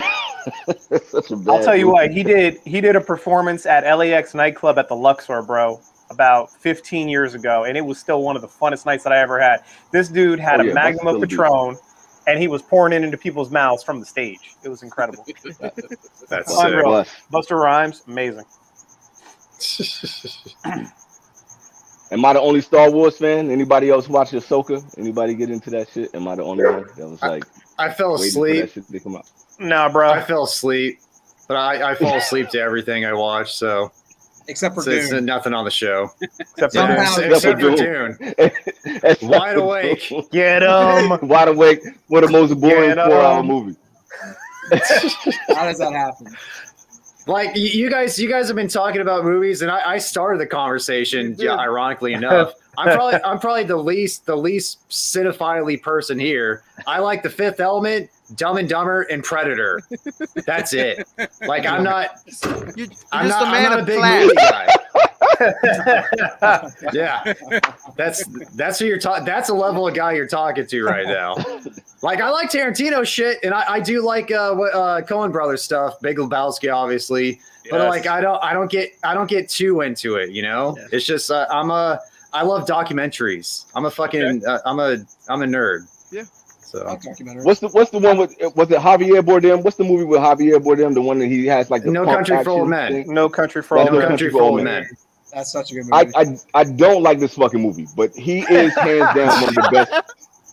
He's one of the best villains, though. Like no shit, he's one of the best Such a villains good I've movie. ever I seen. did not like that movie. It's such a good movie. What the fuck is the point of that movie? The dude just It limps doesn't off go at the end of the anywhere. movie. Like what the fuck is? Bro, it's a bad drug deal, right? And then it's like the money disappears, the drugs disappear, right? And it's like, okay, now we have to go after these people because somebody took some shit and we got to figure out who it was. So we're going to send in this dude who is a complete killer to go in there and figure out what the hell happened. And at the same time, you have the storyline of like, what's his name?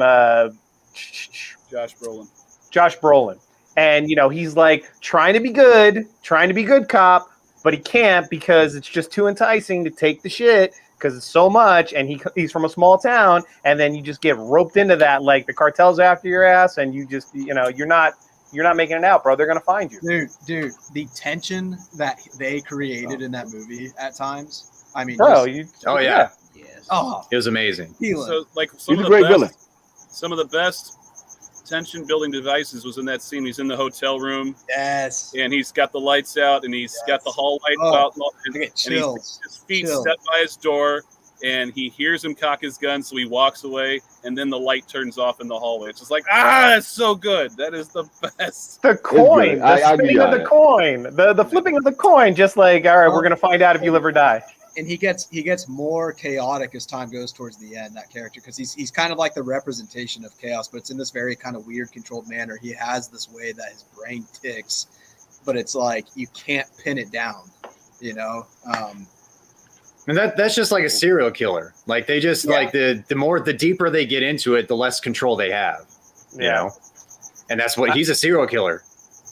I mean, He Dahmer is. was great. Like, Dahmer was brilliant. That shit was Dahmer, fantastic. that you want was- to talk about tension, bro? That made me feel uneasy for Jeez. weeks. Oh my god! I was 35 when I saw that, and I had fucking nightmares. You know? Yeah, you want to talk about nightmares, bro? That shit, that was some.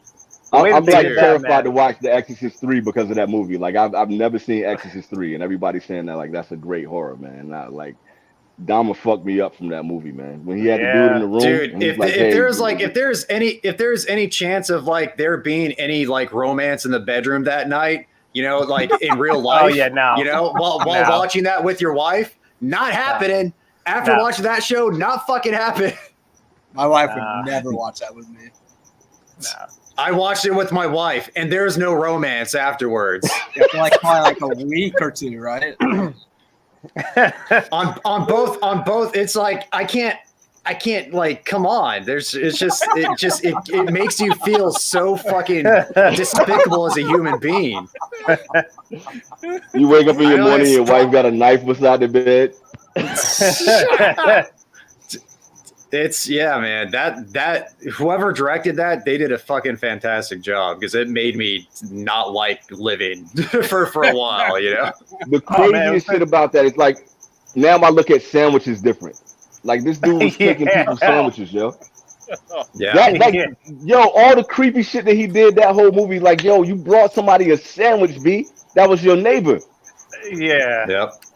yeah. Not good. That was wild. Dahmer was great. That You was want to talk good about shit. movies with no point? What's the guy from Jordan Peele's movies, man? Nope. That movie. Fuck had that movie. Nope. Wait, whoa. Fuck that Nope is okay. Nope. But sucked. Us, Nope. was I awful. love Us. Oh fuck Us- that movie. I didn't like Us either. Oh, bro. He That had was one so really, really good. good movie, and then people dick wrote him for his next two. His other two movies sucked. Dude, I like I Us agree. better than Get Out, It's even like though I M. Night like Get Out. Shyamalan. Yeah, M. Night Shyamalan does get kind of dick road. His most recent stuff has been kind of trash. Dude, Most dude, recent Like the stuff. last 25 years. Most recent. Now, Did for you like see the the last Village? like quarter of a Visit's century. really good. So the village is kind of like a I don't know. I kind of liked it a little bit. Did you I did kind you of see like the Lady in the Lake? No, I haven't seen the Lady in the Lake. That one's a I heard that was fairy trash. tale, so it's not a horror. Old, I liked. I liked Old You a like little bit. Old? Yeah.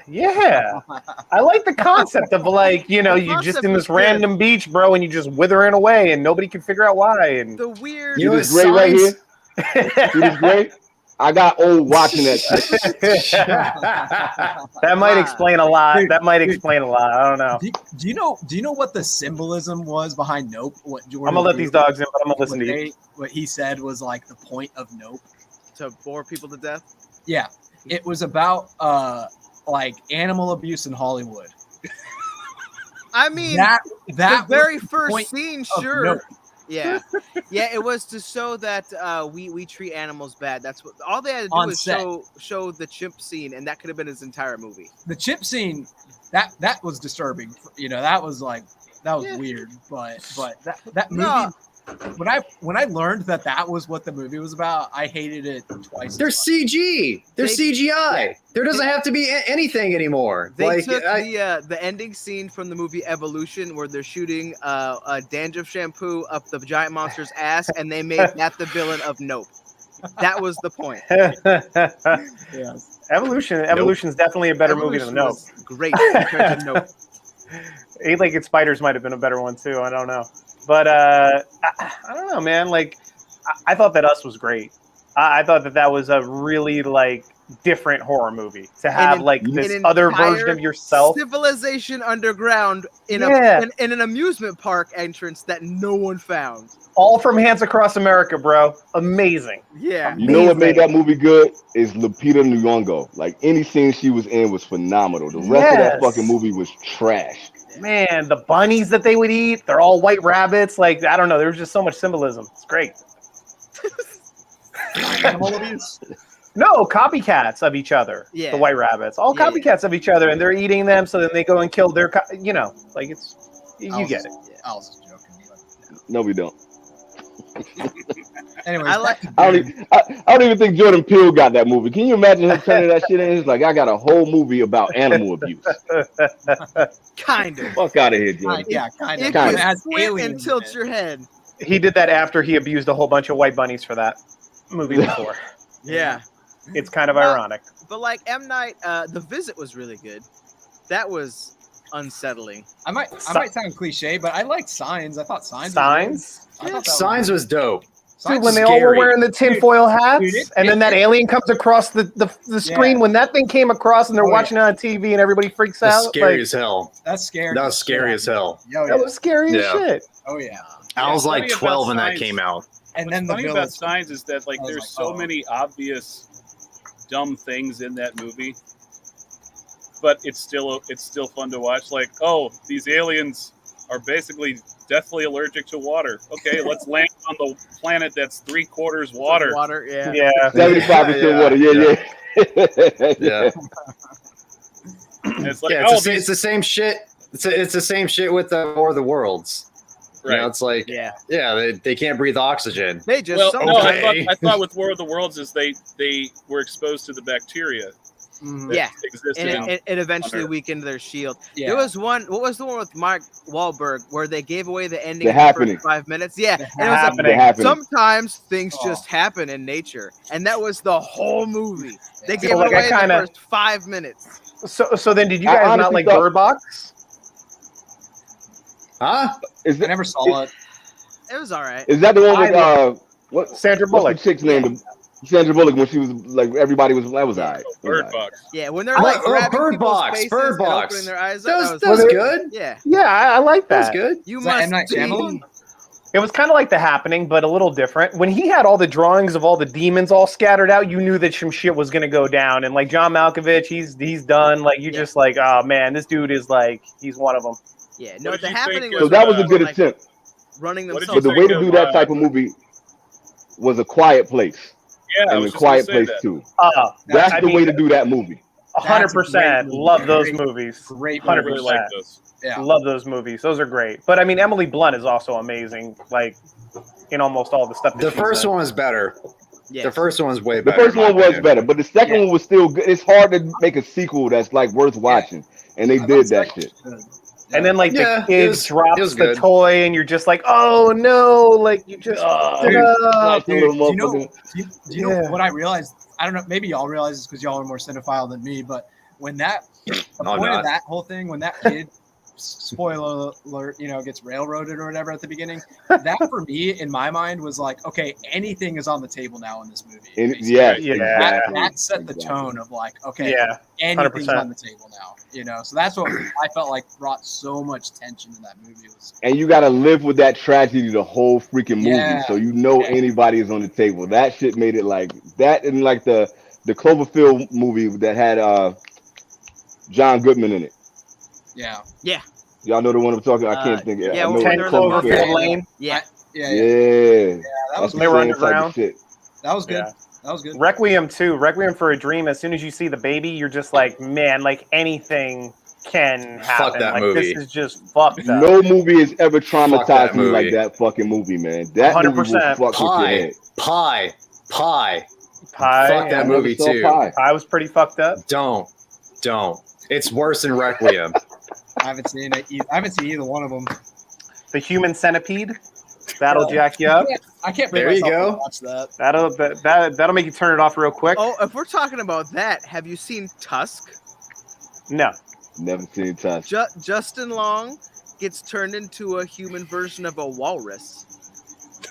What? Actually, Okay. that sounds kind of Like- cool. like I hate Justin mutilated- Long, so A rich man is saved by a walrus once when he's lost at sea, and unfortunately, to survive, he has to kill and eat the walrus. So what he does is he lures people back to his mansion and then drugs them and then surgically mutes them to look like a walrus to eventually have to fight one to the death. That is the whole point of the movie. And spoiler at the end, eventually his friends find Justin Long, and instead of putting a bullet in his head and ending his life, they take him to a zoo where he lives out his days as a mutilated man walrus. Oh, this is crazy. Dude, it's written and directed by Kevin Smith. I have to watch it. Dude, it's fucked up. really, It is fucked up. really, Wait, just from terrible. Clerks? wow, The dude Yeah, from from Clerks did that movie. yeah. Kevin Smith, yeah, he's done a few, man. Dalton I- Ball. All I need is your synopsis, DJ. That's all I needed. That's how like I feel fulfilled. I feel fulfilled just hearing that. I That's all somehow need. got Watch on the like movie. horror summary TikTok where this chick just spoils horror movies so I don't have to watch them as fast because I like the stories but I don't want to watch them. And I got on Yeah. that and I was like, oh, my day is now ruined. Let's just keep going down this hole. And nothing got as bad as Tusk. That was So, That sounds pretty shitty. yeah. did you see Barbarian that has Justin Long in it too? No. That's that's a recent horror movie that you guys gotta watch. I won't spoil that one for you since nobody's seen that shit. But it's like Matt, you will like that one if you hate Justin Long because his character gets royally fucking up. Hell yeah, hate that guy. It's kind of off topic on horror movies, but Dalton called out All Quiet on the Western Front being the Oh, best Good Netflix movie. release. That was a great movie. Good movie. Oh, That's yeah. a great movie. Never Great seen it. remake. Never seen it. Barbarian, bro. We talked about this on the live because that was the one with the Yeah. lady in the underground. That shit was wild with the Airbnb. wild Oh fucking my movie. god! Yeah, no, you gotta watch Barbarian. Justin Long gets fucked up. Good shit. Not to be a downer, but I got like 5 minutes left. Yeah, we're That's all at good. That's we're about at that pretty time. much- We're at actually 3 out of hours. time. We're at 3 hours. This is how long we go if Sanj isn't on. right. Love the guy though. Yeah. Fucking love that guy. Oh yeah. Yeah, I got Yeah, lucky when I did that. Never mind. I'll say that for later. I'll say that for the chat. But let's thank our guest, Joe. Yeah. Thank Yes, you for thank being you, brother. on. Yeah, man. Thank you for having me on. And Great. yeah, I gotta host something. Some of you Let's do it. guys on here too. 'Cause Sure. Everybody, Absolutely. go subscribe to Jonose right now, yo. If you haven't done it yet, yo. Hit Show up his some love channel. to the homie, man. Absolutely. I'm really looking forward to all the Sanj sticks because I trust Matt's You palate gotta really, review, really man. well, and to have him wax poetic as much as he has about those sticks, I'm in for a treat, I'm sure. We're the real deal. $7, man. Yup. $7. It doesn't, for the price, it doesn't get much better. The man knows what he's doing. Absolutely. 100%. And If he I'm will ever cut in his New fucking Jersey, cigar I gotta open hit and the show you place. how good it is every fucking time. Yes, he will. But humidity doesn't exist. Just remember that. All right, appreciate y'all. Make sure y'all like, comment, subscribe to everyone's channels, and we'll see you in the next one. Thanks, guys. See you guys. See you guys. Peace. Later, Have a brothers. good night.